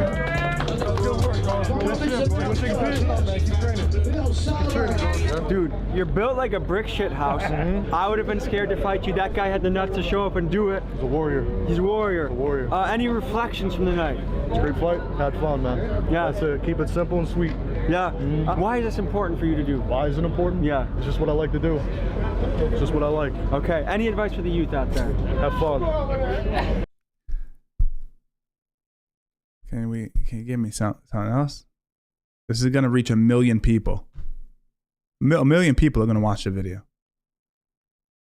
Have fun. I mean, actually, it's pretty like high level, honestly. It's distilled Confucius level clarity. Have fun.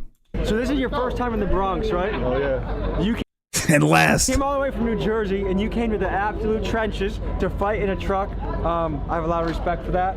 Man, have a great night, okay? You too, man. Be safe. Thank you. Hey, so you guys just saw your friend fight? What was it like? I ain't gonna lie, I was trying to give him the advice, like he said the other guy was big. I was trying to tell him to push him up with the jab, and when he comes and step out, hook him up, because the guy kept dropping levels, you know. But then again, it was his first fight. I mean, that guy looked physically. Yeah, let's let him. Let's stop him from talking if possible. Man, it ain't enough for technique over everything. So why was it important for you guys to show up to this fight today? Not just because you're a friend, but like, tell me what's the importance of fighting mean to you? That's my man, and I'm saying we believe in, you know, put the guns down, the gloves up, and that's just how it is. You know what I'm saying? We just showing what it is. You know what I'm saying? We're into, you know, fighting in general. It is a good, nice physical sport, and yeah, I feel like it teaches discipline. You showed a lot of heart today. Is there anything you learned or anything you're reflecting on right now? Shit, what I learned is I gotta get protection for my balls, bro, because I got hit. Do you learn anything else? Anything else about this? You just got your brains beat in. Maybe I'll start training. You know, I think I'm gonna get into training. I want to start developing as a martial artist so that when I fight, hypothetically, I can fight good. I can do well. He said, "Nah, I'm gonna just get a cup." 3 times, and that's crazy. Getting hit in the boys is not a good way to be in a fight. Also, right? I never trained. It's my first fight. You feel me? Do you not train before this fight? That's risky, yo. Benefit of the doubt. Maybe he's gonna say something smart. Thank you so much. Appreciate you. I'm gonna push y'all on real quick. If y'all know who the booty is, can I get a yeah? All right, so the guy on the right, man, a few words as well. I mean, literal scholars fighting in the back of this 18-wheeler. Look at the guy in the middle. Look at the guy in the middle. Look at the guy in the middle. Zoom in if you can. Look at the guy in the middle. And then the caption goes perfectly with his face. So the guy on the right is supposed to be the man. The guy on the left looks serious, though. Looks all business. That's the motherfucking underground legend, nigga. That's what they call him. Bronx, and now he doing big things. He putting on for the fucking city, putting on for the fucking world. And now this nigga will pack his fucking bags and go against other fucking fight clubs by himself. I respect that shit. That shit gangster to me, you heard?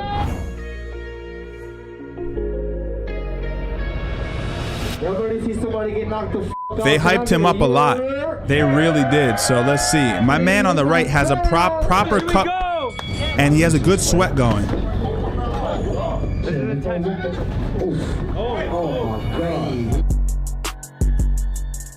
He's getting hit with a lot of shots.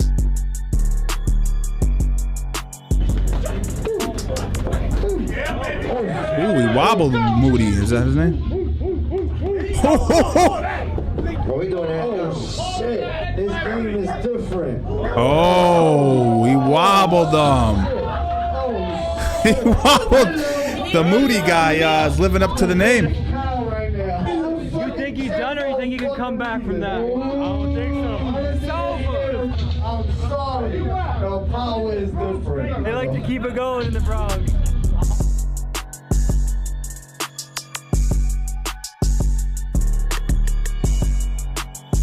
They asked the kid with the cup, they said, did you ever train before? Like, have you trained? And he said, yeah. He said that I boxed before. But, I mean, granted, the environment's a lot smaller, but it doesn't seem like he knows exactly what he's doing. There's a guy sitting in the corner with a pit bull, by the way. Check it out. Wow, Hook rocked him. I wish they would just show the fight. I love, Tommy G's doing very well for himself. Who am I to critique it? But for me, I kind of want to see the fight. You know, he edits it. His editors work like it's a music video, which I get the appeal. His audience is like a hip hop audience, but man, I want to see it and hear the impact of the shots. These are some clean shots landing.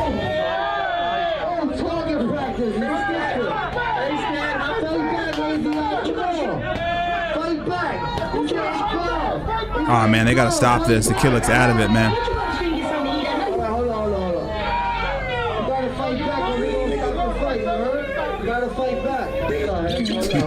You gotta fight back. The kid's like knocked out on his feet. It's looking like Moody got another one. He don't respect Moody's power, Moody has, and Moody got a fucking another one, nigga. Make some fucking noise for the underground champion, nigga. Good shit, man. Listen, I just want to say I thank y'all from the bottom of my fucking heart, from the bottom of my team's heart. We love y'all. We love y'all more than ever. We appreciate y'all support. We appreciate. That's why they made Moody the main event guy, right? Who doesn't miss a show. I love y'all, man. I don't miss a show. It never fails me, you heard? Listen, every part of the show I do this right here, and I ain't get to do it. But I dedicate this show to my nephew Chulo, you heard? My nephew was 10 years old when he was. Yeah, let's see them hug, man. You heard? 10 years old. Thank God he ain't died. Yeah.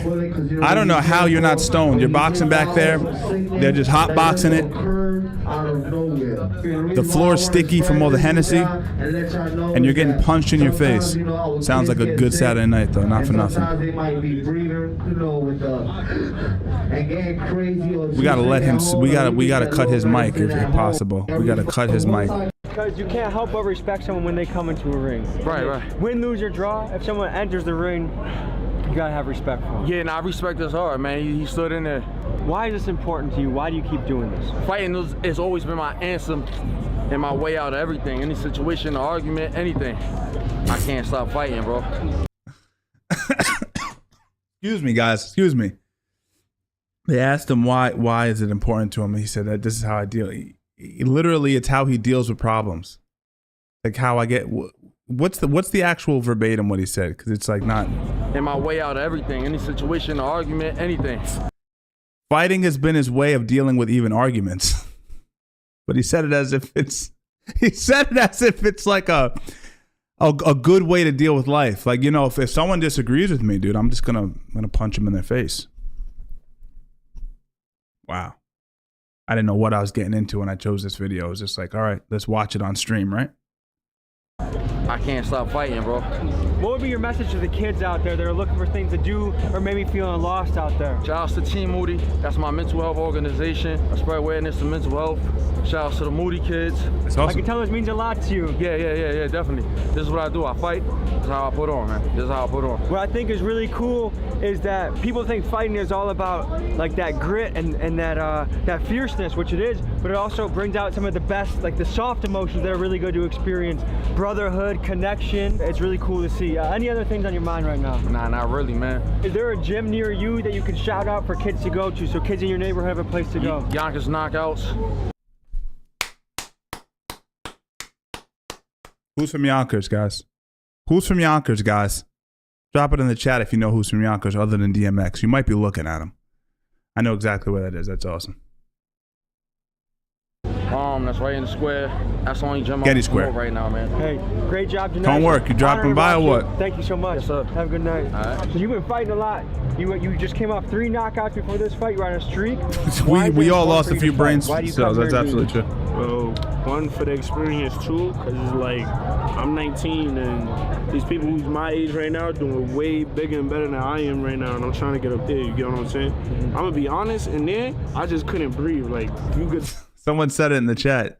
Telling you, it's the weed smoking the CO2, man. Tell I was gassed out, especially after the first few, you know what I mean? And that's it, bro. It's getting better, getting better. It's important for me to fight to get better. Yeah. Being gassed out in a fight or a match or a bout is always a scary thing because all of a sudden it's tough. I've been there too, where you're drowning in deep water and it feels like you're barely keeping up. And I was happy that my coach was there to stop it, because if he wasn't, I'd have kept going. I mean, it probably would have ended up different than the way it went. I think, especially young men, they want to keep going sometimes in the fight.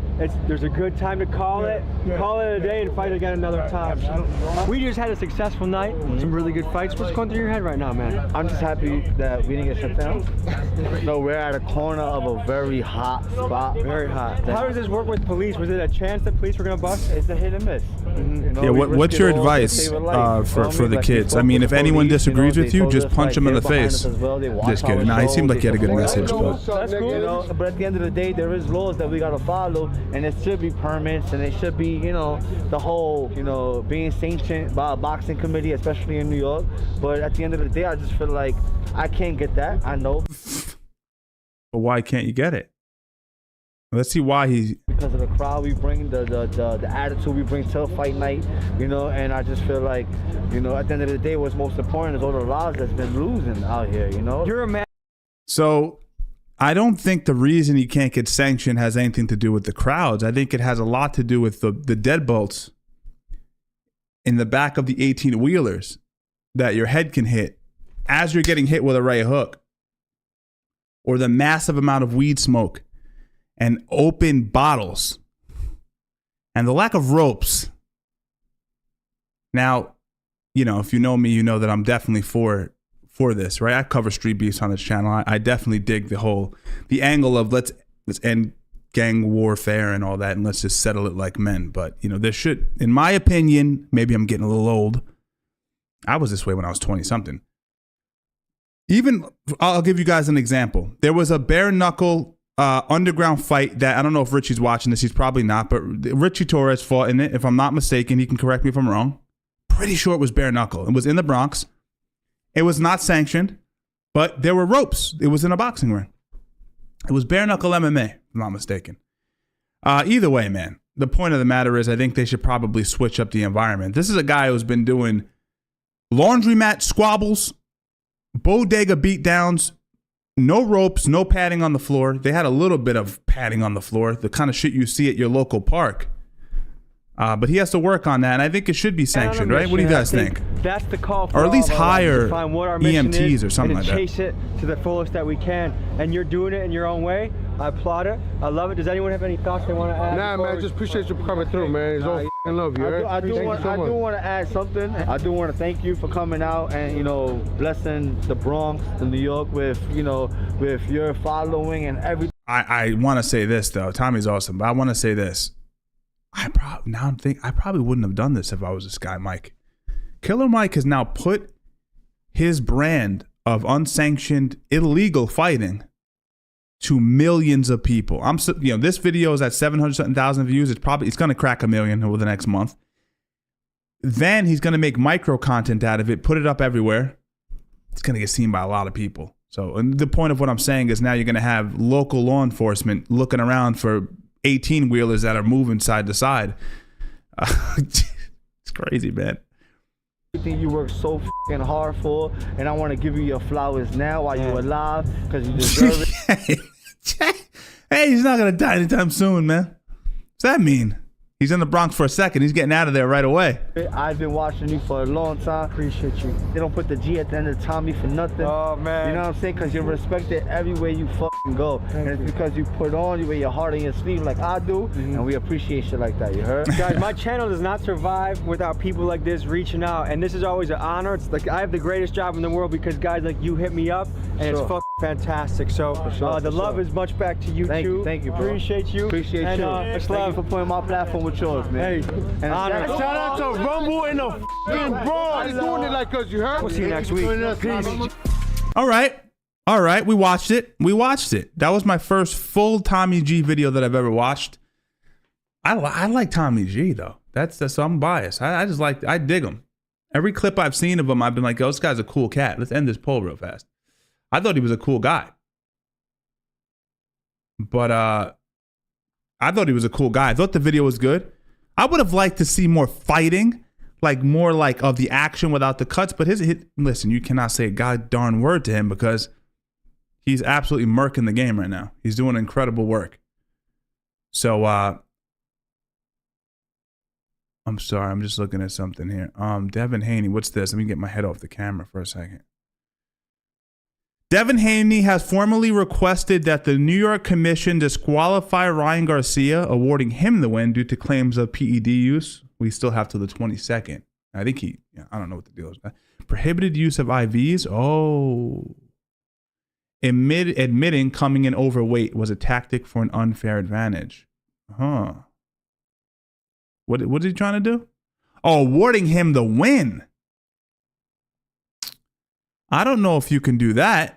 I know no contest, but I've never heard of a situation where they actually change the the winner. That's a little crazy. I don't know about that. Yo, Blake, thanks for the 20, my man. I appreciate it. I don't know why that didn't pop up on the screen, but I see it, my man. Thank you for the 20. Yeah, I don't know about that. You could drop it in the chat. How do you guys feel about that whole situation? Apparently, this is breaking news. I don't know what that's about. There was another thing. I thought there was something else. Let's see if we can find this on YouTube. Let me just pull myself up on screen. I'll switch over to YouTube. I believe, if I'm not mistaken, Tyson just had a press conference with your boy Jake Paul. I know you guys love him. Jake Paul. Let's see.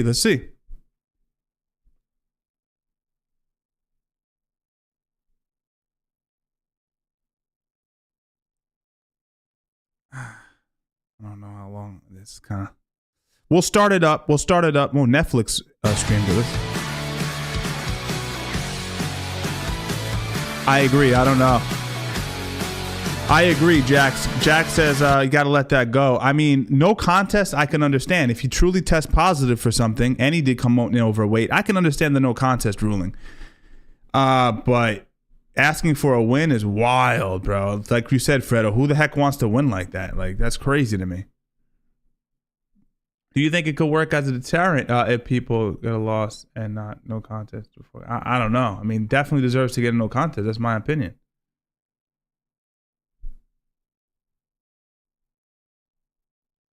I agree with you, Incognito. You were referring to Tommy G. I 100% agree.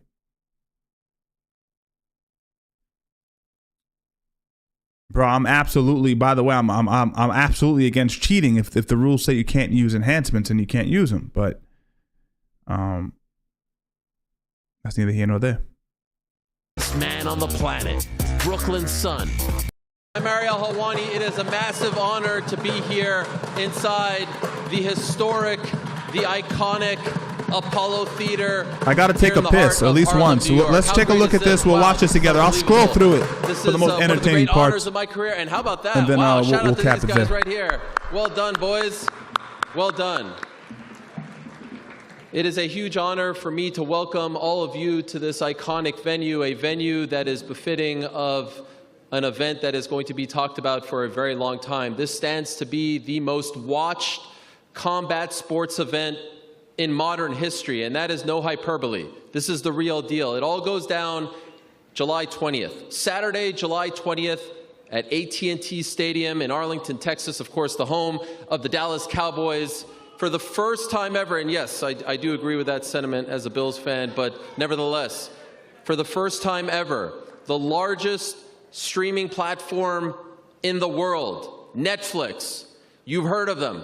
They have never before streamed a combat sports event. You've heard about the WWE deal coming up in 2025. That's all very exciting, but this will be the first. Many, many years from now, they will ask, which was the first? It will be this one. And it's an event and a fight that I think none of us ever thought would come to fruition. On Saturday, July 20th, live and exclusively on Netflix, available to all 270 million subscribers around the world. No extra cost, no pay-per-view. If you're a subscriber, you're getting this.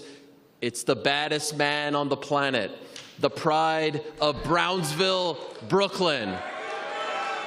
At one time, and that record still stands today, the youngest heavyweight champion in the history of boxing, Mike Tyson. Yes, Iron Mike Tyson returning to the squared circle against the problem child, El Gallo, Jake Paul.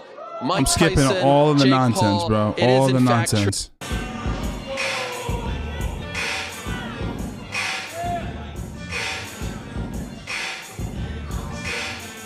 Mike Tyson wheeling out. Wheeling out. Harlem, New York, make some noise for Iron Mike Tyson.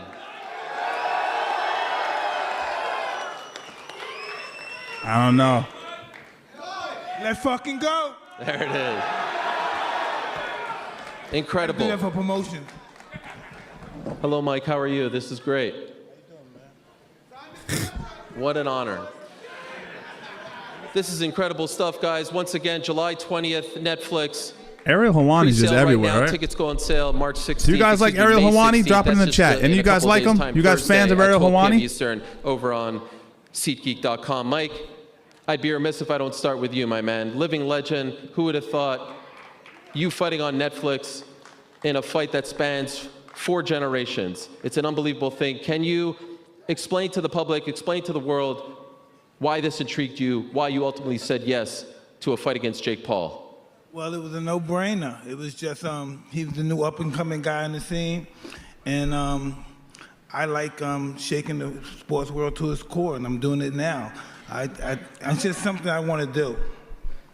And so there has been a lot of talk about your age and the age difference between you two. Yeah. What do you say to the critics? What do you say to the detractors? What do you say to the people who are saying, quite, you know, frankly, you are too old to be fighting a guy who's 28?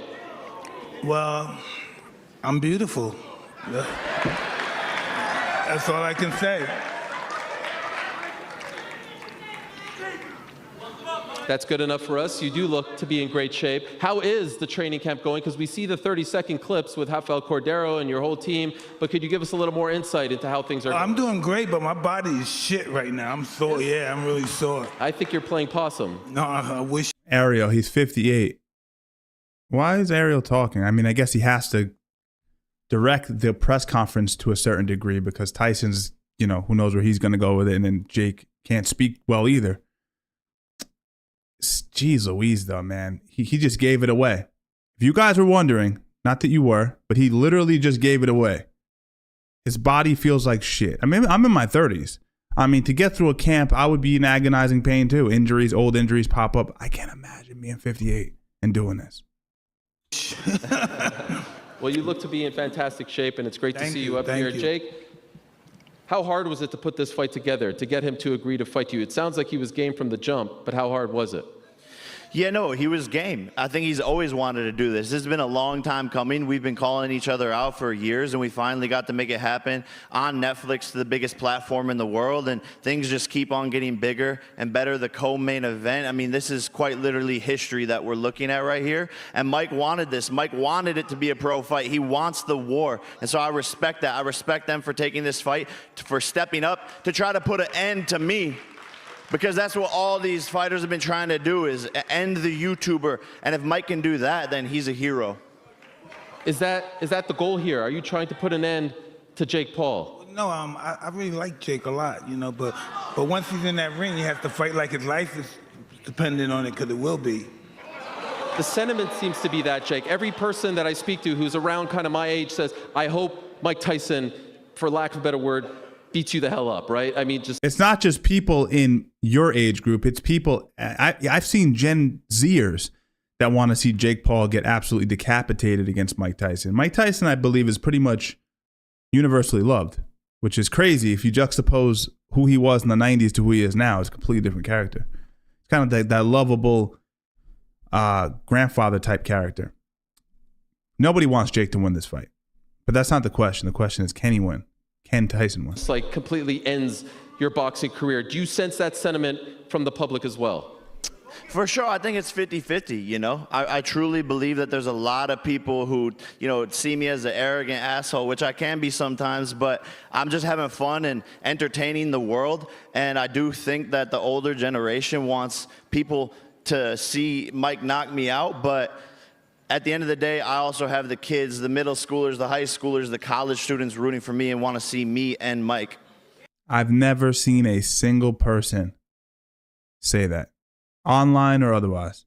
Look, even Amanda Serrano, who rocks with Jake Paul, has her head in her hand right now. What about this deal with Netflix? How did this come about? Unprecedented, never before. This is their first entry into the world of live combat sports. How did you and Nikisa get it done?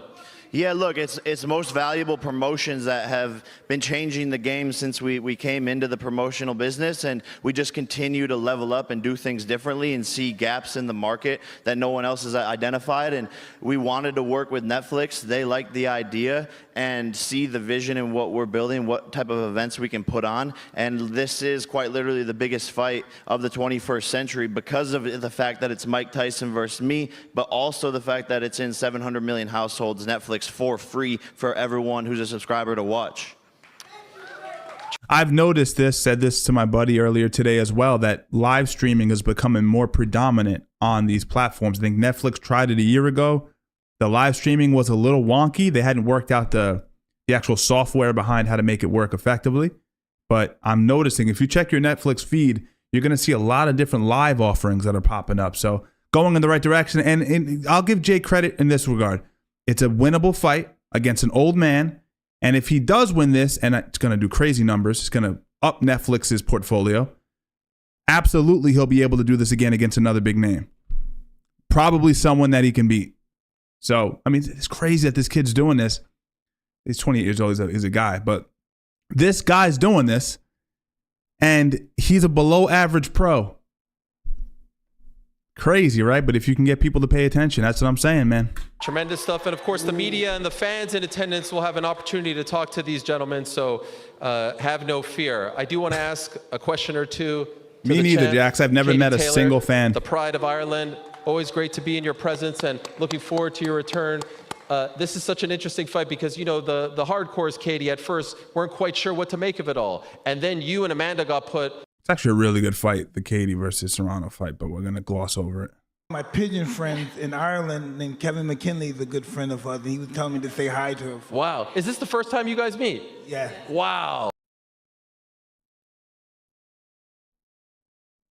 Questions, but I did want to ask you this question because that fight on April 30th, 2022, you know, I think March 8, 1971 is maybe the most iconic date in the history of MSG. Oh, 1,000% DBZ freak. The female fight is going to be much better than a Mike Tyson Jake Paul fight on a technical level, every aspect of it. I mean, Serrano's a much better boxer than Jake Paul. I think he'll admit that.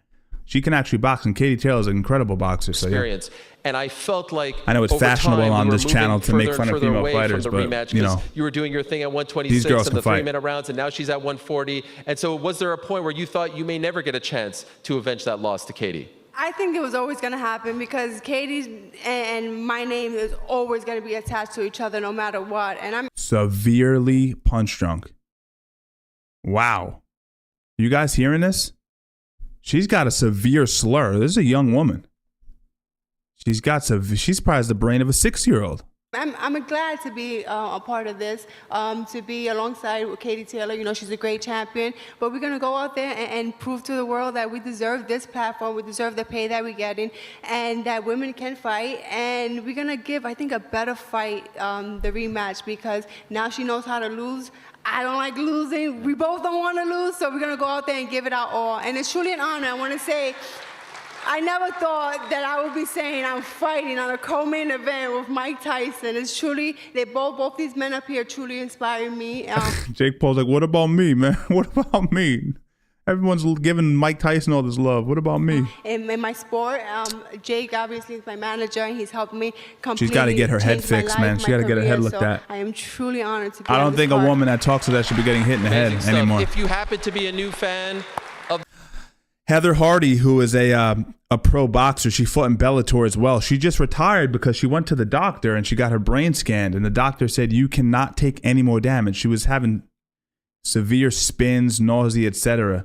before a fight, and she couldn't even train. She would train for one day, she'd have to sit out for a few days. The doctor said your brain is done. You can't take any more punches. And you know, Serrano might be right there. I mean, Heather Hardy took a lot of damage in her career.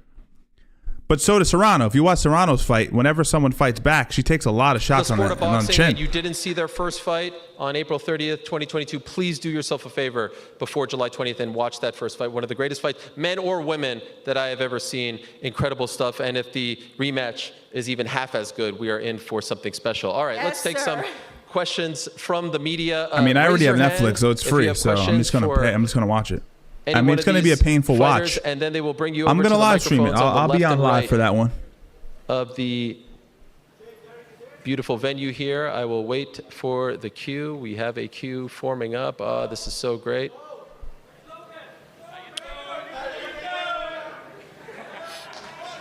I see a lot. You know what? Part of me wants to. I'll scroll past this nonsense. But part of me wants to say, you know, enough. For this is going towards the Tyson fans. A lot of people are saying if Tyson loses, it's a fix. He's 58 years old. It's not a fix. Enough with the fix talk. That's what I want to say. But then when I think very clearly about this, right, I go, maybe Mike does. I'm not saying Mike could win if he fought his hardest. My point is maybe Jake carries him. Maybe there is a little bit of showy bullshit going on. It just recently hit me too. Because before I was like, no, they're gonna fight. Jake's gonna knock him out. But now I'm starting to feel like there's something, as I always say, there's something fugazi going on here. Okay, there you go. You're up first. Ryan Bagdiki in House of Highlights. Jake, what do you say to people who say you're not good enough to box against a boxing legend? And Mike, what do you say to people who say you're too old to be fighting? Why don't we start with Mike? Go ahead. I think the people that said that wish they were up here. Because no one else can do it. Who else can do this? Who else can shut the sporting world down? No one else can do it. So we got the both of us, and we're going to do this. And we're friends. There's no doubt we're friends. But in that ring, we're not going to be friends. That's just what it is. SG, night. Gotta go.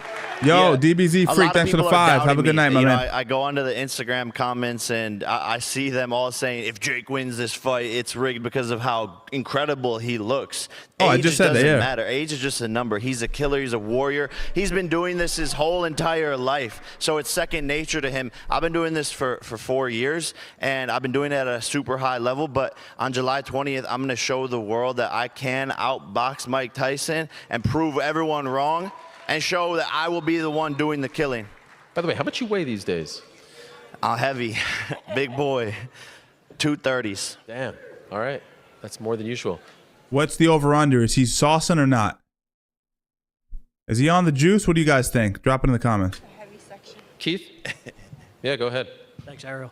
My question, Keith Eidig from Boxing News. My question is for Mike and for Jake. There seems to be some discrepancy as to who wanted the modified rules with the bigger gloves, shorter rounds. Could both of you address that? I wanted the shorter rounds because I wanted more action. If we only have 2 minutes, we'll fight more. He wants the shorter rounds because he's 58. And it's hard as a 28-year-old to be able to fight for 3 minutes in a boxing match. So 2 minutes is like a little bit more, doable. More action. It's going to be a firefight, more punches, and it's going to be trying to sell it to the so I think fans it's now. more entertaining for the Yeah, I've been fans. doing a lot of sprints because I saw him doing a lot of running. I've been doing a lot of sprints, yeah. Well, now you guys get a taste of the medicine the girls right. go through. But I will say that a couple weeks after the contract was signed, we got a call from Mike's team, and they were like, "Hey, he wants it to be a pro fight for sure. He wants that. He wants to put it all on the line." And we so know that I respect Tyson's on Mike for something. that, I'm and just saying, if it's he wanted Jake it to on be something. that, then let's run it. A 28-year-old By the way, Mike, I on wanted to juice ask is a lot you different about than something that Jake tweeted earlier today. He said, 58-year-old last man. time I saw Mike was 2 months ago. He was chill. Rumor is he's not so chill now. No weed, eating raw meat. Let's see today. Is that an accurate assessment of where you're at? Are you not so chill? I'm pretty chill right now. Yeah, you seem pretty chill. Pretty chill. Yeah, all right. Let's keep going. Go ahead. Saquon Jones with the Boxing Voice. This is a question for Amanda, but let me say that I was at the Madison Square Garden with Amanda and Jones. Her team said. You have Tyson there. You're asking Amanda Serrano questions. Fucking guy. Oh, shit. I know this kid. He's I don't know. Yeah, he's a New Yorker. He does videos like man in the street type videos. He had a few bangers pop off asking people how much they make, what do they do for a living. Hi, I'm Sean Rizwan, and my question is for all the fighters. During your respective camps, did you have a go-to pump-up song? Yeah, you're gonna hear it. During your respective camps, did you guys have any go-to pump-up songs? I mean, that's a terrible question. You have an opportunity to talk to the people. Do you have a pump-up song? A song that gets you, in the mood to fight or whatever. Who gives a shit? Fun. Maybe we'll do it again too. Yeah. What kind of question is that? Is there anybody in particular, anyone else in particular that would you? Well, can I take care of Jake first, please? That is fair. All right. Uh-oh. Here comes trouble. There's just no animosity between these two either. You can feel them not really even. Jake's not good at any of the trash talking. Have you ever watched him? He doesn't. He's good at making little snippets where he's clever, but if you put him on the spot and he has to improvisationally talk, he's not very good. He freezes. He's just not good at it. I could see Tyson trying to carry this promotion right now, like doing all the talking. Yeah. Hey, relax. Hey guys, Derek from Better Media here. People, isn't this the guy that got slapped by Nate Diaz, or am I tripping? Someone has an issue with this kid with the mustache.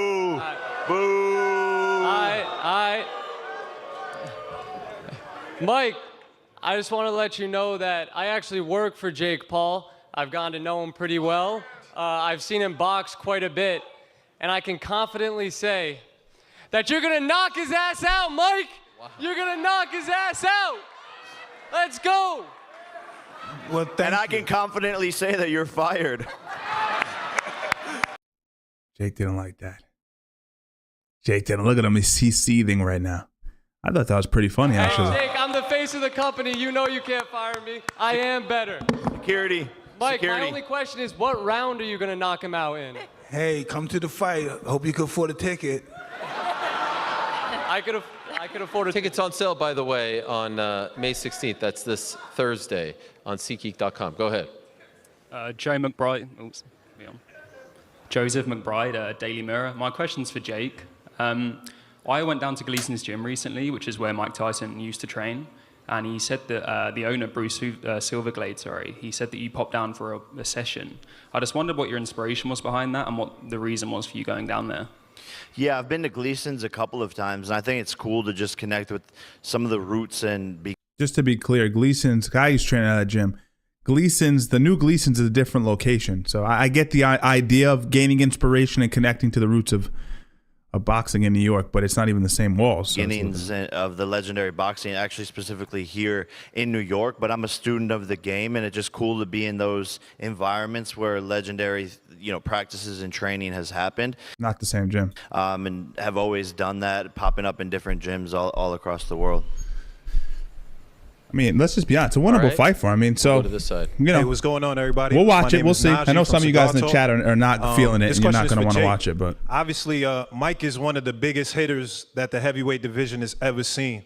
I just want to know, when you're thinking about his power, he looks very ferocious on Instagram, especially still. Do you feel like you'll be able to take Mike Tyson's power at this stage? I know I will be able to. I'm a natural-born heavyweight. This is what I was born to do, is to move up into this weight class, and I'm going to show Mike who has the more power, because he's underestimating me. I think everyone else is underestimating me, and I believe that I hit harder. I know it's going to be tough. I know I'm going to have to fight through adversity. I know I might even go to the canvas. I'm scared, don't get me wrong, but it's not about the fear stopping me. It's about going into it even though I am scared, and that's what true bravery is. Mike, can he take the power? who wrote that? Who wrote that for you, Jakey? Interestingly enough, he doesn't have the frame for heavyweight. He's a long kid. Don't get me wrong. But, the heavyweights of today are Furies or Wilders, or they're huge men. So he's like a what? What would you consider him? He'd probably be a cruiserweight, comfortably, maybe even smaller than that. If he wanted to really gain that advantage in terms of weight, cutting weight. So I don't know what all this heavyweight talk is. He's fighting an old man. I thought about this too. When I heard he was going up to 230, I heard this a few days ago. He was gaining all this weight. You do feel stronger. You don't have the worry of having to cut weight. You don't have to do as much road work. But that sometimes bites you in the ass. It's that road work and that fear of not making weight that actually forces you to double down and be more disciplined. And oftentimes, you lose speed when you gain weight. You lose speed. I'm in my 230s as well. And if I cut to 215, which I'm doing, there's no comparison in speed. My running time's slower. My bike time's slower. My jiu-jitsu slower. Everything's slower. Punch is slower. Power, Mike? That's a negative effect. I'm not saying the kid's not powerful, but he already had a big punch.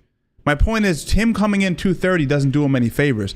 I think he should come in lighter. He's not going to lose any power on the right hand, and he'll find that spot to land it a lot faster and a lot sooner.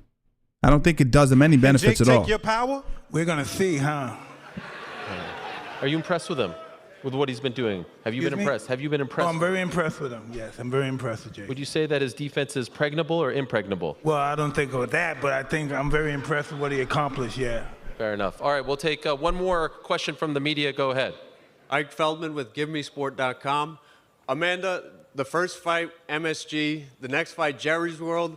If and when you knock off Katie, would you do a trilogy? How much David, bigger that's could it pretty funny. get? I mean, we'll see. We'll see that night.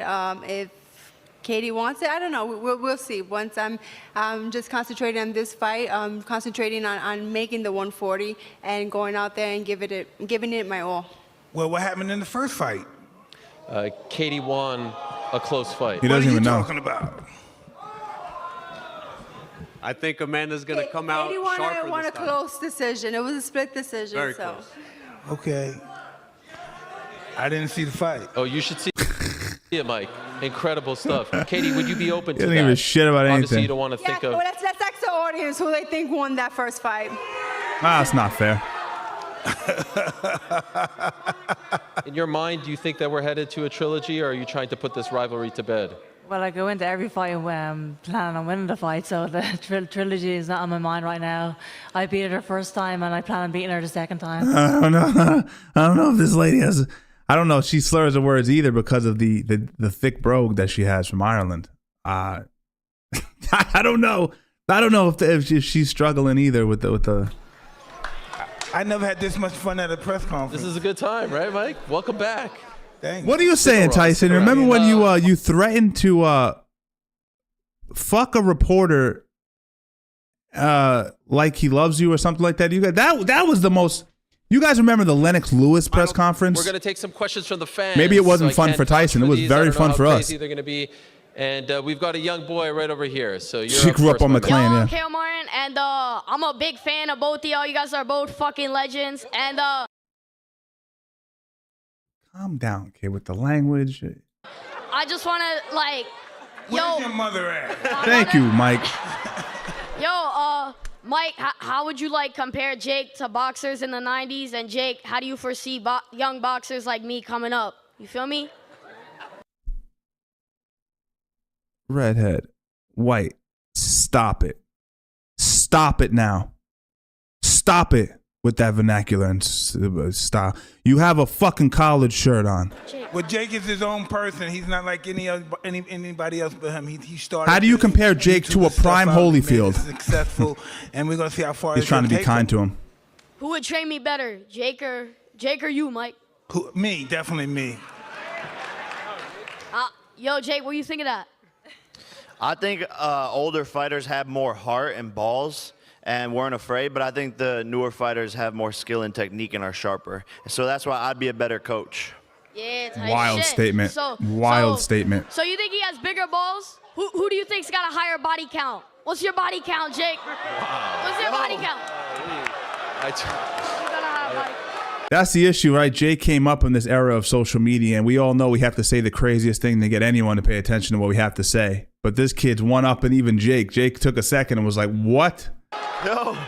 Where is this kid's mother? That's too far, even for Jake. Yeah. Jake, you think yours is higher? Type shit, we outside, go, boom, bitch.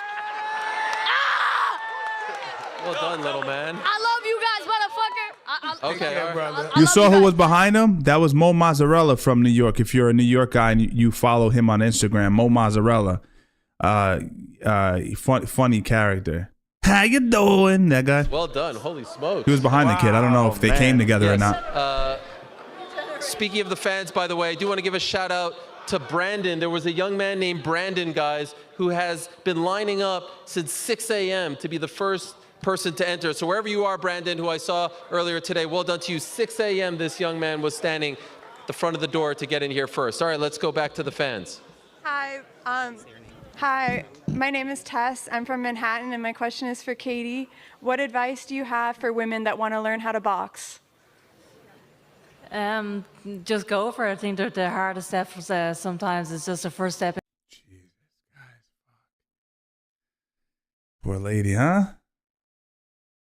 It's kind of insane. I mean, it's really a once-in-a-lifetime thing. All right, go ahead. Good job. A couple more fan questions. So far, so good. Hey, my name is Chris Payne, from the Bronx, New York. I'm 26.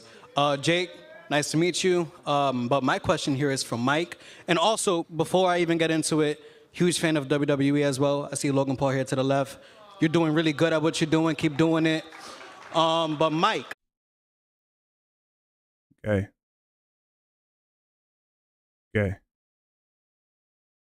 Oh, yeah. Yes. You've had a very long career. You have faced some of the greats. You have knocked down many of the greats. What's the importance here with your career and your longevity? How important is this fight with Jake Paul to you? Well, very important. Just the fact that he's taking the fight, taking the opportunity. Guys, the questions just are so terrible.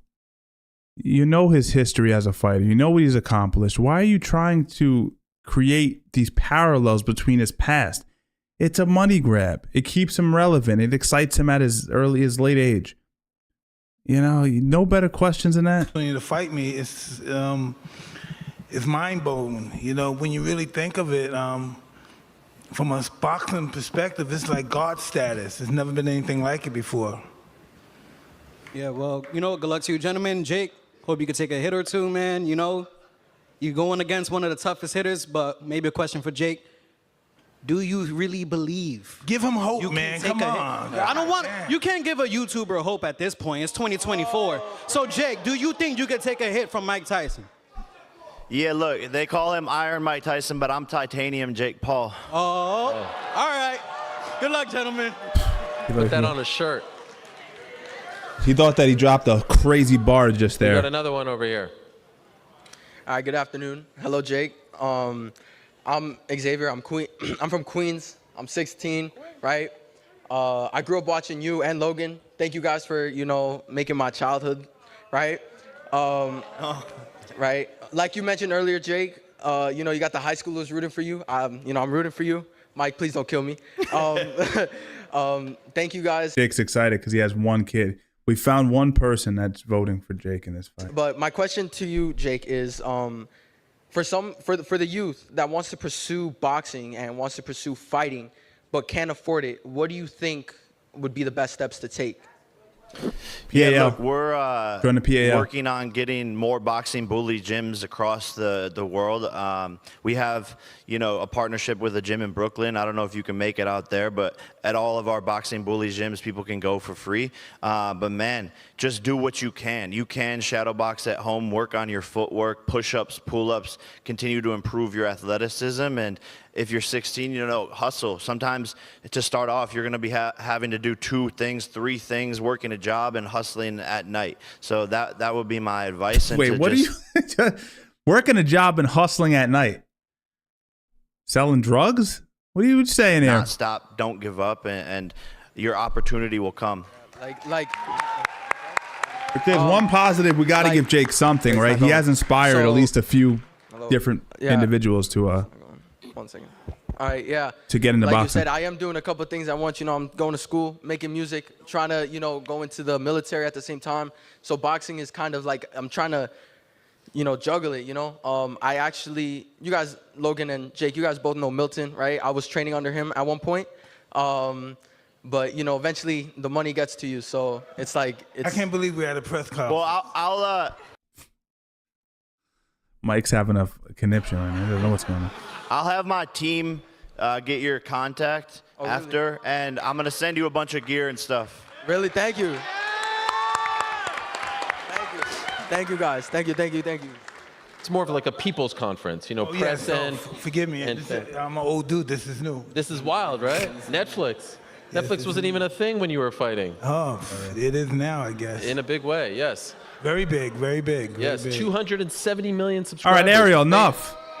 Look at this. I mean, I'm 16th. There's promotions, YouTube and social media channels. And one Look, more thing. Tyson's ready to stare down and get out of there. All right, Nikisa, let's bring him out to square off these incredible fighters. Make Look, some look at Mike. Look at Mike. Look at Mike. noise for everyone. He was walking right to Jake. He's like, let's get this going. Enough of the nonsense. Kids asking for a hand. First What's up going will be on over Katie here? Taylor and Amanda Serrano. I have no idea what's going on, Outlaw. Look at him. Face up first, guys. Face each other first.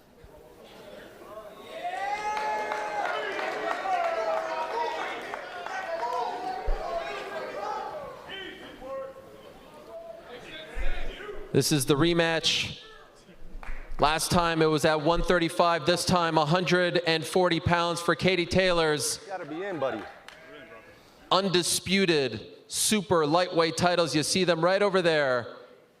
She won those belts back in November in an incredible fight against Chantal Cameron. This will be Amanda Serrano's 50th pro fight. We know. Based on that speech pattern, we know for a fact that she's been hit. On the She's been in a biggest lot of stage fights. of all time. And now we say hello to the main eventers, Jake Paul and Mike Tyson.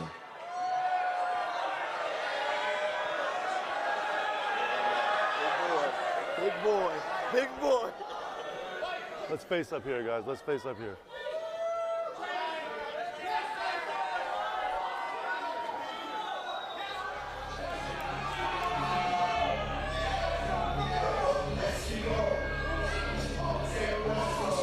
Good luck, guys. Thank you. Hey, let's bring the ladies up. We'll bring up all four fighters now. Look at Logan's For done one that. last photo op, Jake Paul, Mike Tyson, Amanda Serrano, and Katie Taylor. For one last photo op, the four fighters that will be co-headlining this event on July 20th at AT&T Stadium. Ariel is the worst. Yeah, no one likes Ariel. Oh, Dennis does. Okay. More fights to be announced in the coming days, live and exclusively on Netflix. No pay-per-view required. the most watched combat sports event of all time. Once again, July 20th, AT&T Stadium, Harlem, New York. Thank you so much. We'll see you on Everyone wants Thursday pictures for with the Mike. Look at second that. leg of this press conference tour. Good night and go Knicks. I don't know how you guys feel about this. Do you guys feel like there's any real excitement behind the fight? I do feel like some of the dramas, there's no drama really. It doesn't feel relevant. It doesn't feel important. Obviously, it's a guy who's 58 years old, legend of the sport, but to me, it feels like they're forcing us to get into this. Of course, I'm going to watch it. There's a little bit of intrigue, and also it is part of my job. I'm going to watch it, but I saw one of you guys were like, I'm not watching this. Don't blame you. Do not blame you. Yeah. Yeah, it's pretty lame. What are you going to do? Yeah. Listen, and I understand there's a lot of hate that Jake gets, and I think a lot of it's justified. He's a scam artist. I mean, it's come out that he scammed people, he scammed his fans. A lot of people have short-term memory online, but he did a membership on a website where he scammed people. He did another crypto scam. So he's not a good person. Good promoter.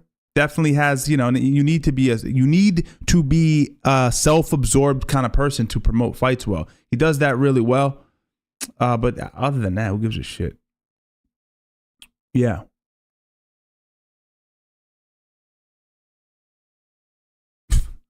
Noam says, say what you want about Ariel, but he is a professional. Yeah.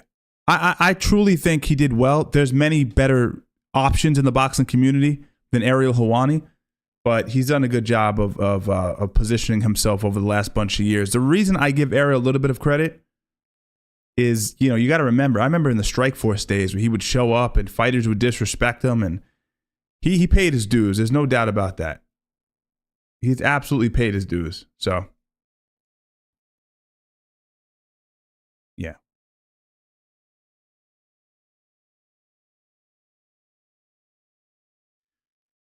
Yeah, most of you guys want to see Jake lose. I mean, that's an obvious thing. That's an obvious, I think, leverage tool that Jake uses very well. He knows people hate him, and he kind of leans into that.